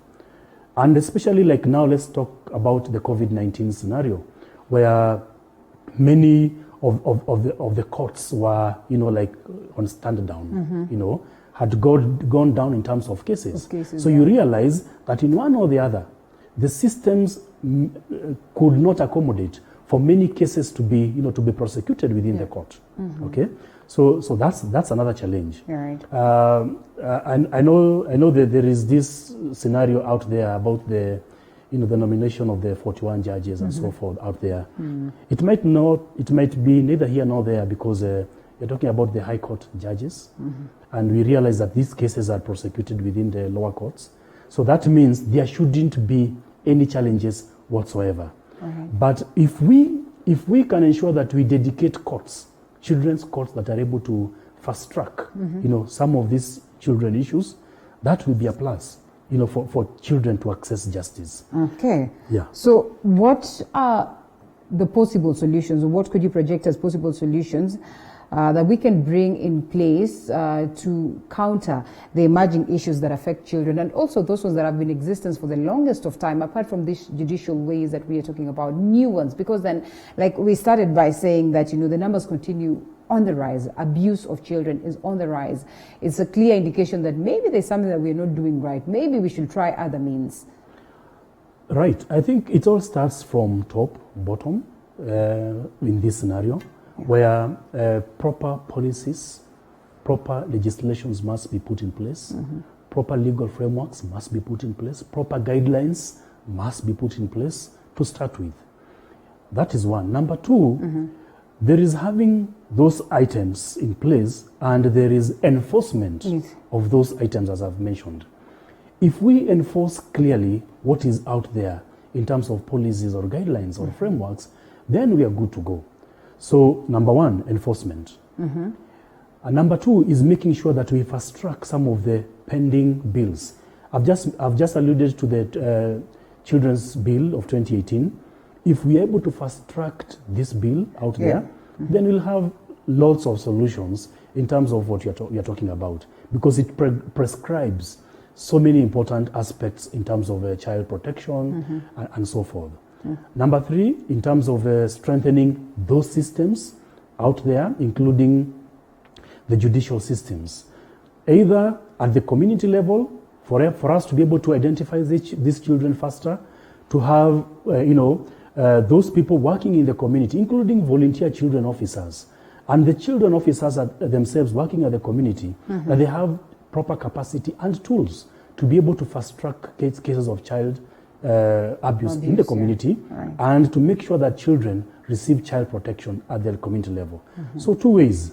One, at the duty bearers level, to make sure that these duty bearers have what it takes to ensure that they provide the rights to the duty bearers, who are the children out there, who are the mothers out there in that community, or who are the guardians out there in that community. All right. Yeah. Thank you so much, Michael Gaido. But before I let go of you, what should the public know, or what would be this message that you have for the public in regards to celebrating the Day of the African Child?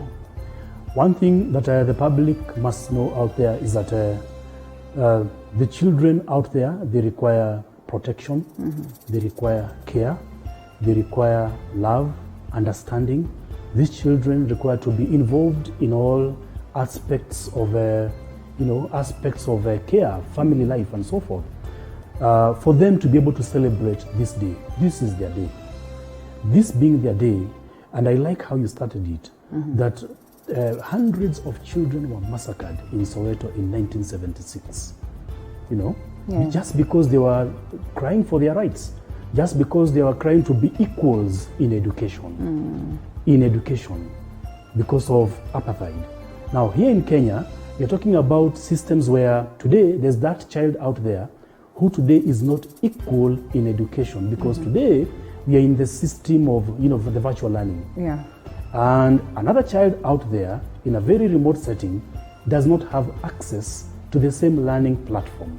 So what have we said is that on one hand, to the caregivers and the members of the family, let's work hand in hand with the children. On the other hand, to the policymakers and the duty bearers, that it is our time to make sure that we embrace a human rights-based approach to all children in Kenya. And number two, that we do not discriminate, that we apply non-discriminatory approaches when we are handling these children in Kenya. All right.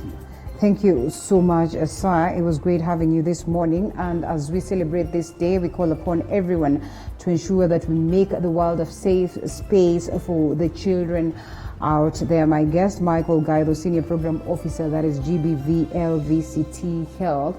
It was great having you this morning. I hope we've captured all that there needs to be captured, or there's need to capture at this particular time. We'll be having more sessions on this, and I'm sure we're going to have coverage on how the country is celebrating, and also the global fraternity is celebrating the world of the African child, or the Day of the African Child. We take a short break.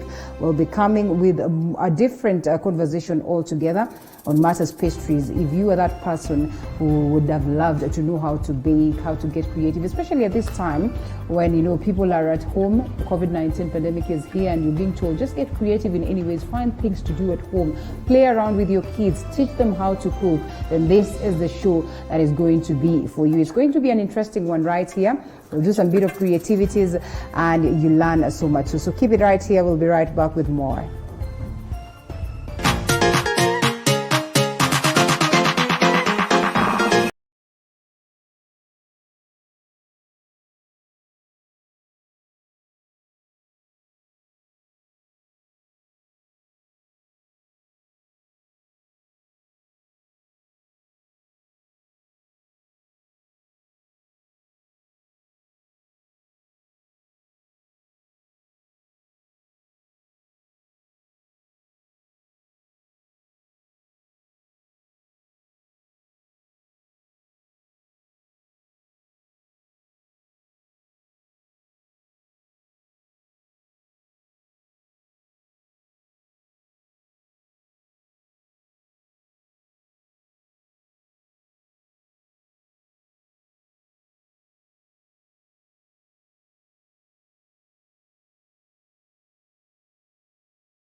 And it is that light segment, the lifestyle segment, and on lifestyle segment we'll do cooking, we'll do yoga, we'll do anything that you'd ever think of. We'll just get you feeling a little bit motivated on your social life. And like I started by saying earlier on, is that time of COVID-19. A majority of people are just trying to tap onto that talent that has been hiding, And some of the people out here, different groups, they keep posting on how, they tried baking and it worked magic and all that. So today, we want to teach you all you ever wanted to know about baking, about pastry. And we have Maureen Wanjiru, who's a pastry chef. She'll be taking us through this session. I've got nothing to say because I am not that good in that sector. So she will be here to take us through, just teach us some 2-3 tips that are simple, and you can, pick them up and try them at home with your kids, try them at home with your hubby, and just have fun, and most importantly, learn. By the way, a majority of people start from that fun bit, and it turns out to be, a money-making affair for them. So, Maureen, morning. Morning to you too. You well? Yeah. All right. So you brought this, and we're all excited. Everyone background at the studio was like, hey, this is the deal now. Leo tuna enjoy kiki. Kumbe tu ni dami. Ni dami. Kwa nini sasa ulitufanya hivyo? I hope you have some cakes for us. Unfortunately. No. True. All right. Okay. So take us through anything to do with pastry. We need to learn. Okay. Mm-hmm. So today I just brought a dummy because apparently I was just told to bring something like. You need not to worry about what you've brought. Don't worry. Just take. What's important is what we get to learn from you. Okay. What is it that you've brought is not really key. Mm-hmm. Yeah, because these are things that we can always find at home and want to believe. So yes, I think most important is just take us through the journey and your journey and what it is that a pastry making means to you. Okay. Mm-hmm. For me, baking started, I started having passion for baking back in 2015 when I was turning 18 years old. My mom bought me a cake from Joy Bells. It was a makeup box, and I was really, really fascinated about it because it had lipstick, everything to do with makeup. I didn't really want to cut it because it was really beautiful. All right.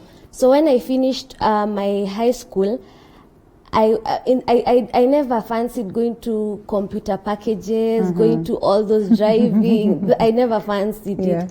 So I went to Valentine's Cake House in town where I learned baking. Right. Then I didn't really, for me it was more of a hobby. Right. I didn't really, I needed to know how to make these things, I loved creating things. I loved how many bakers in Instagram, YouTube, how they bring their things, and I really wanted to do something also. But then I didn't really have the courage. I used to just watch the videos, but I never got the courage to start it out then. So when I joined campus, I was in JKUAT. Right. But in first year I used to do well, but I never used to do baking then. Then around 2018, when I was going to second year, I realized I was doing Bachelor in Science in Animal Health, but I really didn't want to do it. And you don't even plan to do anything to do with that? Yeah, I was really happy to go to campus, but I didn't really have that passion for animal health. Because when I got an order, I'll just go home and bake. Oh, and forget about anything to do in school. Yeah, I didn't. Yeah. All right. So take us through the process. As someone is watching you today, and they would want to know the basics of just coming up with a small cake, small as what we'd have on the upper bit. Take us through the basics. Okay. All you need are the ingredients. You just need margarine. It's available everywhere. You need eggs. You need flour, all-purpose, all self-raising. It can be used to baking powder. You also need milk. But these ingredients varies according to the different types of cake. But this one I'm saying it's used for vanilla cakes mostly. Okay. Yeah. Okay, so those one will be the basics, yeah? Yeah. one would want to argue that you can always go on YouTube and find the basics and all that. But Yeah. there's something interesting about, the cake that we have right here, or the dummy that we have right Yeah. here. And one then would want to ask, I hear a lot of people saying that, it's actually not the baking process, but actually Yeah. the creaming, the Yeah, icing, the slicing and all that. Exactly. I mean, what is involved in this so that one can get a nice set of, makeup cake, one can get a cake that looks like this, one can get something, their preferred theme of a cake. Yeah. So basically, all you need to know is the type of design you have in mind to make that. Yeah. And in Kenya, we have very many types of buttercreams. We have whipping cream, we have Swiss meringue, we have American buttercream, we have also the fondant here, as you Yes. can see. So it's all about knowing what you really want to come up with. So basically, when I started this, I wanted to do a wedding. I've never done a wedding cake in my life. Right. But I wanted to know what it takes to do such a thing. But it takes a lot of time, but it needs a lot of patience too, Right. because making these details is not easy. It can take you a whole day, 2 days, even a month. Yeah. So what really gets you into getting the round shapes, the oval shapes and all that? Because that's very much important for us to know. Okay, all you need is tins and also the capability of shaping a cake. Right. For instance, I made a camera cake once. It was a D5 5300. Right. And it's just shaping it, because you can't find a tin. A tin that is of that shape, yeah. yes. So you just have to have in mind a camera looks like this. You have to have the picture. This is a camera. Right. This is how I'm supposed to shape. Okay. Exactly. So you bake a big cake and then you slice it all up Yeah. to shape that up to the shape that you want. Exactly. All right. Yeah. Okay. So what other cakes have you done yourself, and how has the experience been? And what are some of the key things that you've learned that you probably want to share with the people? Basically, all I want to say is that you need to be patient. You need to be determined to do something, because sometimes these cakes backfire on you. Yeah. You start decorating, because this cake I did it twice. The first time I didn't like how it came out, so All right. I removed it again and I started it again. So I was really determined to come up with a wedding cake for the very first time. Yeah. And I really loved the outcome, as you can see. It's beautiful. So Yeah. that's why I asked, what are some others that you've done? You've said you've done a camera cake and everything. Have you had projects that you've ventured into, paid for projects, like you said? There are times you could Skype class because you've been paid for to work on a cake on a special occasion. Basically, all I do is birthday cakes for Alright. friends, for Okay. families. And as you know, this coronavirus has brought a lot of things. So cake sales are a bit low for now. So I started making breads. I do buns also. All right. Yeah. Okay. So and this I is, sell to neighbors, families, exactly. to what level do you intend to take this? For me, my hope is just to open a cake studio Right. and teach other people, because I have teenagers in my DM, many people saying, you inspire me to do better also in baking, and I hope for you to be my mentor one day. And it really inspires me that I can inspire other people to become better. All right. Yeah. All right. With all this creativity, how can you, what would be your advice to someone who wants to get even better and, get to levels whereby they would be doing big and great cakes for big events? I mean, on a basic ground, what will it require them? You said, of course, the passion. They Yeah. can go online and learn some of these things. But you also went to school. Yeah. Is there that urgent need, indeed, to proceed to school so that you get to learn some of this? People would argue that maybe, this is something that you can learn from home and that's it. Exactly. You can learn at home using YouTube, very many platforms that are made available.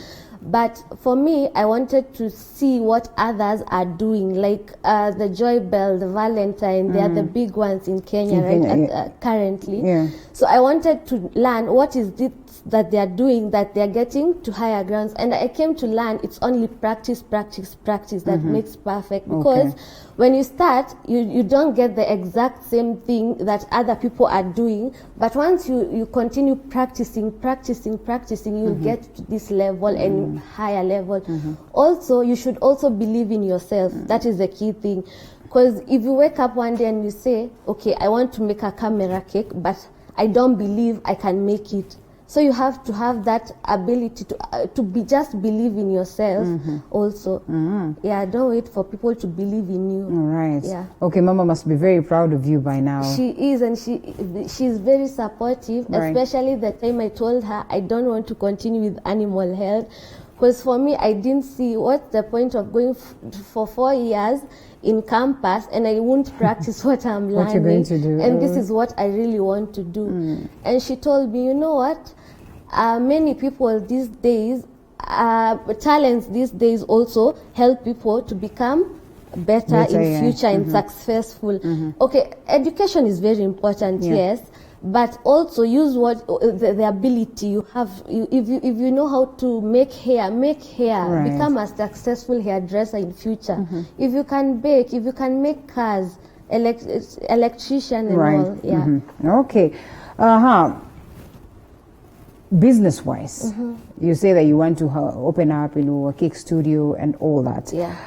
What would be the key ideas on matters cake business that you would have picked along the way so far? For me, what I picked along the way is that this business is also challenging. You have challenging clients who tend to compare you with other people, like these other bakeries.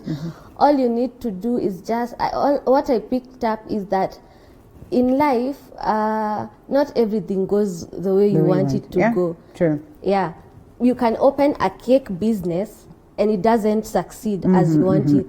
But I have to have that niche. What do I want to put out there? What do I want people to see? What I do best. Yeah. Yeah. All right. Okay, so what is this that we have here? Maybe it's important that you tell us. Yeah, here we have an electric mixer.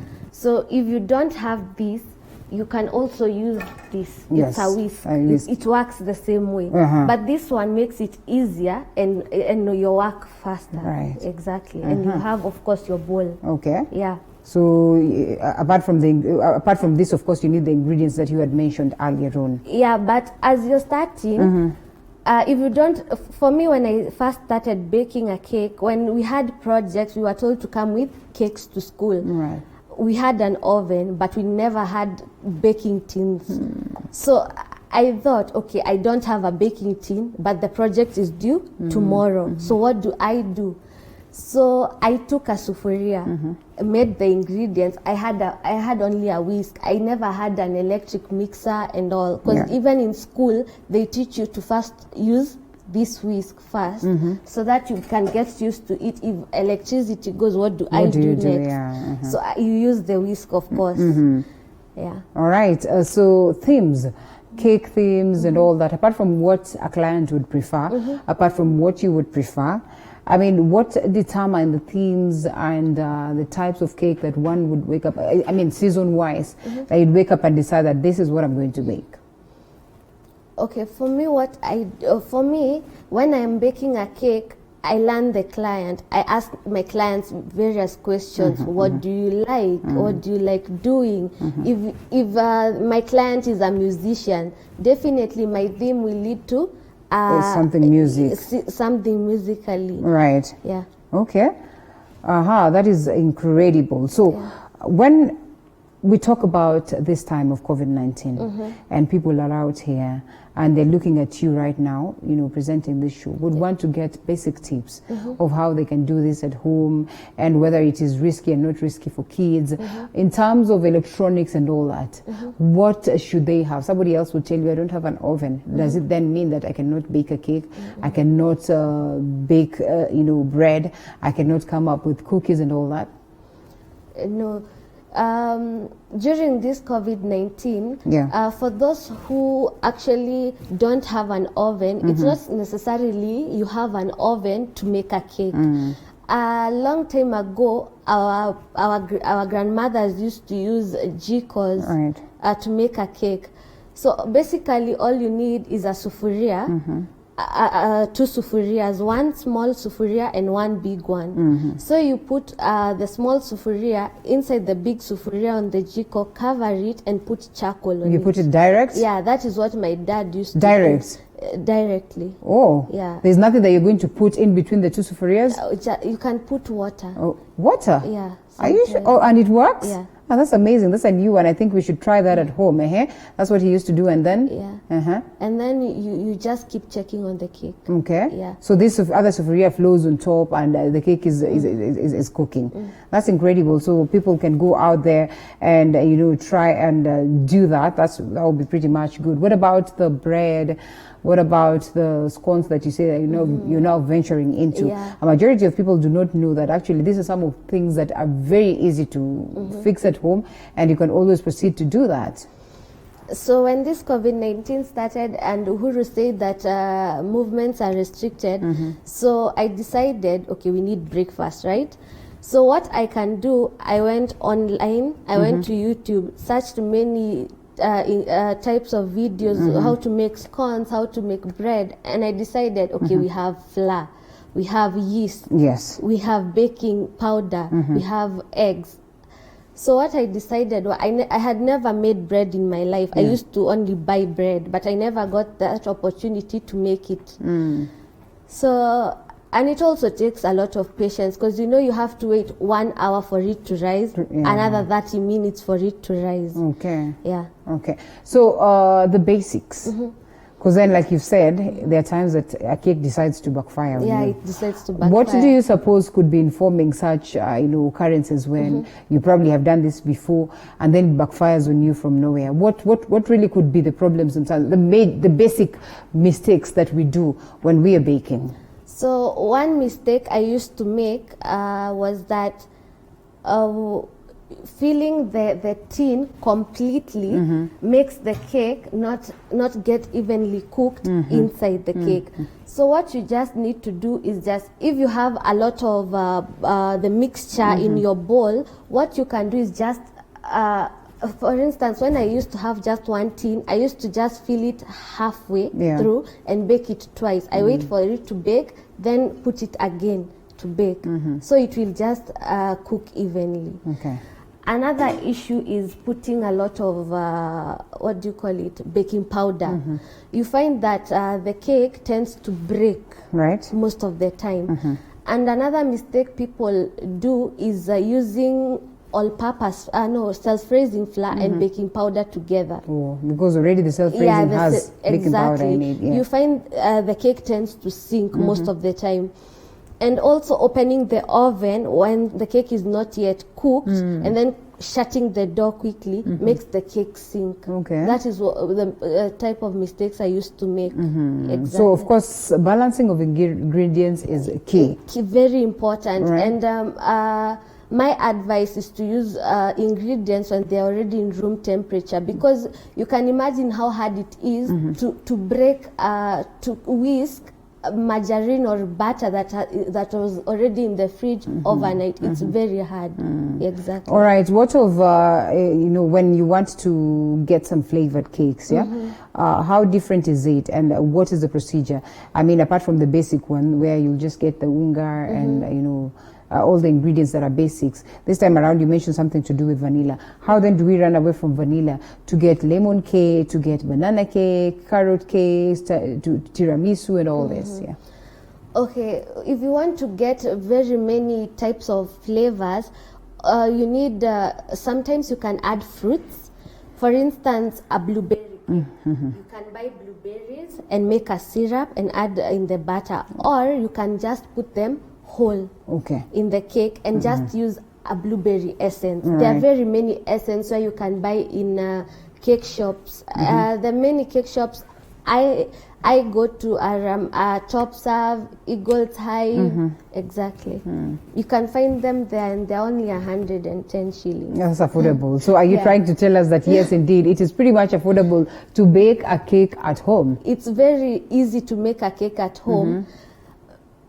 You also can bake a cake, but what differentiates many people is the decoration part of the. Yes. Because you know most of the time you find people just bake the cake and eat it with ice cream. They don't bother going to the basics of decorating a cake. Yeah. And what are the basics of decorating a cake? Okay, the basics of decorating a cake, you can buy whipping cream and just whisk it until it becomes thick and decorate the cake. Or you can use Prestige icing sugar and a bit of essence to give the buttercream flavor. And as you can see here, what is it called? Is it? Spatula or what? Spatula. You can just, when you have, for me it took practice to decorate a cake because it's not really easy to decorate a cake. So in school what we used to do, you see these sufurias that have a flat base. Right. So you just place it on a surface and just practice decorating a cake before going to the actual cake. That is how I learned to decorate a cake. Yeah, with the basics. All right, so types of icings and types of cakes. Maybe you should take us through that, yeah? Yeah. The type of cakes, especially in weddings, it's fondant. Yeah. As for the flour, we use sugar paste. When you say fondant, what exactly do you mean? In layman's language? Yeah, in layman's language, people say hard icing. Okay. Yeah. In weddings. Yes. Like if a client comes and says, I want a cake, I ask them, okay, so what type of icing would you like on your cake? For instance, many people don't like the sugary part of the fondant. So I suggest, okay, if you don't want that sugary part of the fondant, we can do a simple vanilla cake and use either the buttercream. Buttercream is basically Prestige icing sugar and a flavor. Okay. There is also another buttercream that has recently been figured. It's Swiss Merig buttercream that basically entails using eggs. Okay. You just put your egg white on the bowl and on top of a simmering water, and then just caster sugar and the white eggs. And then just whisk it until the sugar is dissolved, and try using the electric whisk and whisk it, and then continue adding the icing sugar until you get a thick. I mean the butter. Yeah. Swiss Merig only uses butter. It doesn't use Prestige. Otherwise, you'll just get a runny mixture and it won't do any good to the cake. All right. Sometimes we say that, of course, different occasions require different themes of icing, require different types of cakes and all that. So when you said weddings, what makes it different? What is the worst that can happen if you decide to go for soft icing or, just simple icing and maybe these spongy cakes? Okay. In weddings, many people prefer the hard icing because most of the time it's usually sunny when they are cutting the cake. So you imagine when the cake is just displayed there on a sunny day, right? The cream starts melting, which it's really disappointing. But you find many people tend to do a naked cake. It's semi-covered with the buttercream. Yeah. All right. So when we talk about this, then one would want to know that if I am to make a cake today, I will take this direction like you've said, have the basics on board and all that, yeah? But most importantly, the days, most importantly, the times, most importantly, the duration that it would take someone. And that is key because I've had numerous people complaining that, this was my wedding day and, we talked to the person who was making the cake, like 2-3 weeks before, but up until the D-Day, the cakes are not ready. So how do you get to balance, first of all, the time and that this is the duration it would take me to prepare such a cake and this is how much I can store it and preserve it up until the actual day? So while preparing the cake, many bakers actually tend to tell you, you'll see on many bakers' pages tend to tell you that you should actually book your cake orders 2 days before the due date. Yes. If it's a birthday cake. But if it's a wedding cake, you find that many people tend to book it a month before. Yeah. Because it takes a lot of time to make such a thing. Okay. To make the floral. Approximately how much time? For If us- you're not busy doing anything else and you're saying that, you know, you focus on this, you Yeah. probably are into it commercially. How long would it take? For a birthday cake. For say a wedding cake, for because a a birthday wedding- cake you can do in a day, yeah? Yeah. So for a wedding cake, what people tend to do is you first of all bake the cake, like maybe 2-3 weeks. That's why people tend to use the fruit cake. Fruit cake has preservatives in them when making the ingredients, so it tends to stay longer than making a vanilla cake. Exactly. So time factor. So you can say you can, if it's a wedding, you can prepare your cakes ready 1 week prior to the wedding, and you'll be rest assured by the time it's wedding day, it will be, because I have also witnessed this, where you're invited for a wedding, and then once you're given a cake, it's a little bit sticky inside. So that means this cake was prepared days way before, or they did not put the proper preservatives. Well, at times maybe the cake stayed too long. Exactly. Okay. Yeah. All right. So are there specific preservatives that you'd put to ensure that your cake stays longer? In a fruit cake, there's rum. Right. Okay. Yeah, and it helps the cake stay longer. Yeah. So can't you put the same thing on different, flavors? That will turn into maybe a cake with maybe rum. That will change the flavor completely. Okay. Yeah. Because rum is so like what does it look like, and what does it taste like, that, so that it can actually change the flavor? No, it doesn't change the flavor actually, because in a fruit cake there's mixed spices. There's also essence. You won't feel the rum. You won't feel the rum in it. You actually, many people don't know that fruit cakes have rum in it. Yeah. Okay, that's incredible. This icing that sometimes you find someone has been given their face there or their photo there. What is it? I mean, how does someone go about that? Have you gotten to that level?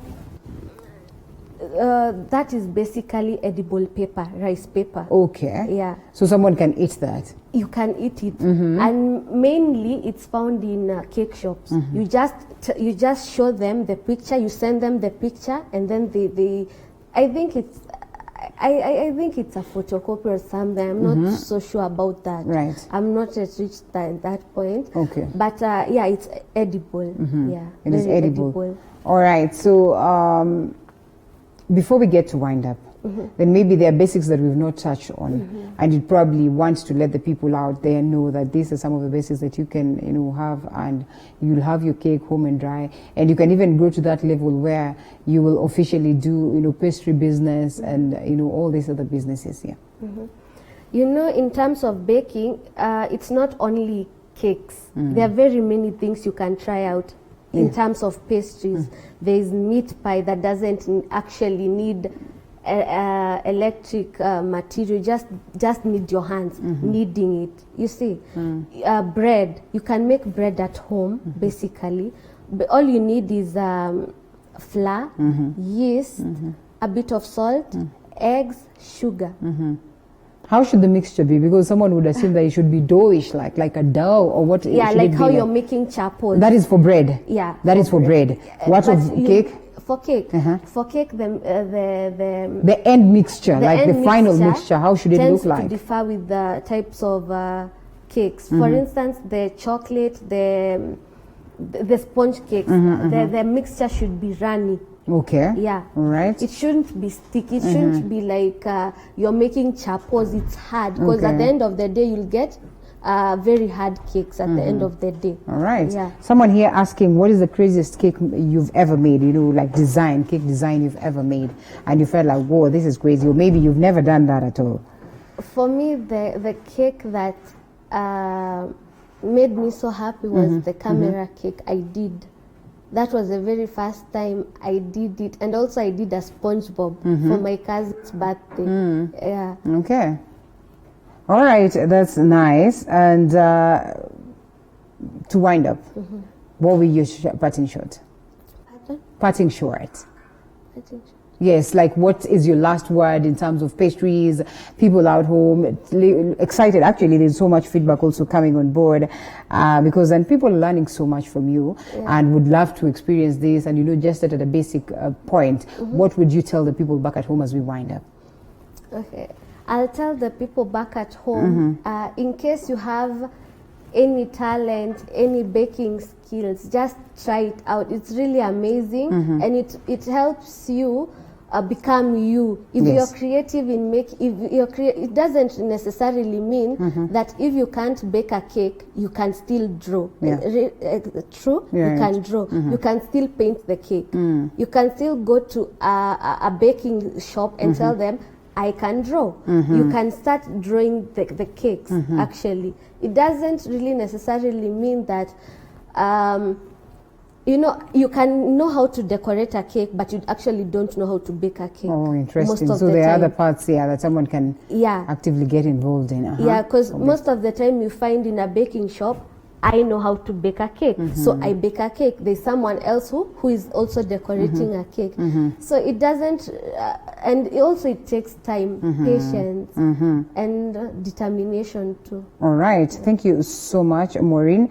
It was great having you this morning. And we wish you all the best even as you venture into this. I hope that someday I'll be walking around and I'll be seeing, you know, that cake. You called it a what cake? What? The shop studio, cake studio. It's called a cake studio. Yeah, cake studio. That has your name, yeah? Yeah, and also for the young people like me, it's never too early to start doing such a thing. Yeah. As you go back to school, also you can just do something small at home, surprise your parents with bread. Yeah. That's amazing. All right, thank you so much, Maureen. And that's all we had on this lifestyle segment, a cake, pastry, and all that. Learning as young as she is, she's venturing into doing this and doing such a thing. I mean, by the time you are of age or you are that old, I mean, you'll be doing magic in the industry. Congratulations. Thank you. All right, and again, of course, it's time that we update you on what is happening on the roads. And we have so much not so bad a situation. Can we cross over to that side? All right, let's cross over to what is happening on the roads just briefly. Outer Ring, Kariobangi flow to Allsops, Thika Road, Juja, entry on exit jam. I don't know where we're not able to get this projected, but these are some of the feedback of the people who are using the roads. And at Jacob, so let me try and get a hold of this, see whether it's going to project there. All right. Well, I guess there's a bit of a hitch there. But anyway, I'll just read some of these tweets that are being projected by, of course, road users on Mathri routes. And Outer Ring, Kariobangi flow to Allsops, Thika Road, Juja entry on exit Nijam, traffic doing best. And I think there's a picture of that. Sadly enough, we're not able to see this, but it's okay. And then we have another tweet right here by Kinyuri 7260 says Waiyaki Way jam starts at Udhiru to Nairobi, and Thika Road is no joke. That is at Tonak Kimathi, who's telling us that I am telling you the photo is clearly showing a tough, of course, clogged Thika Road. And this Matatu and Thika Road doing zigzags on the road, harassing everyone.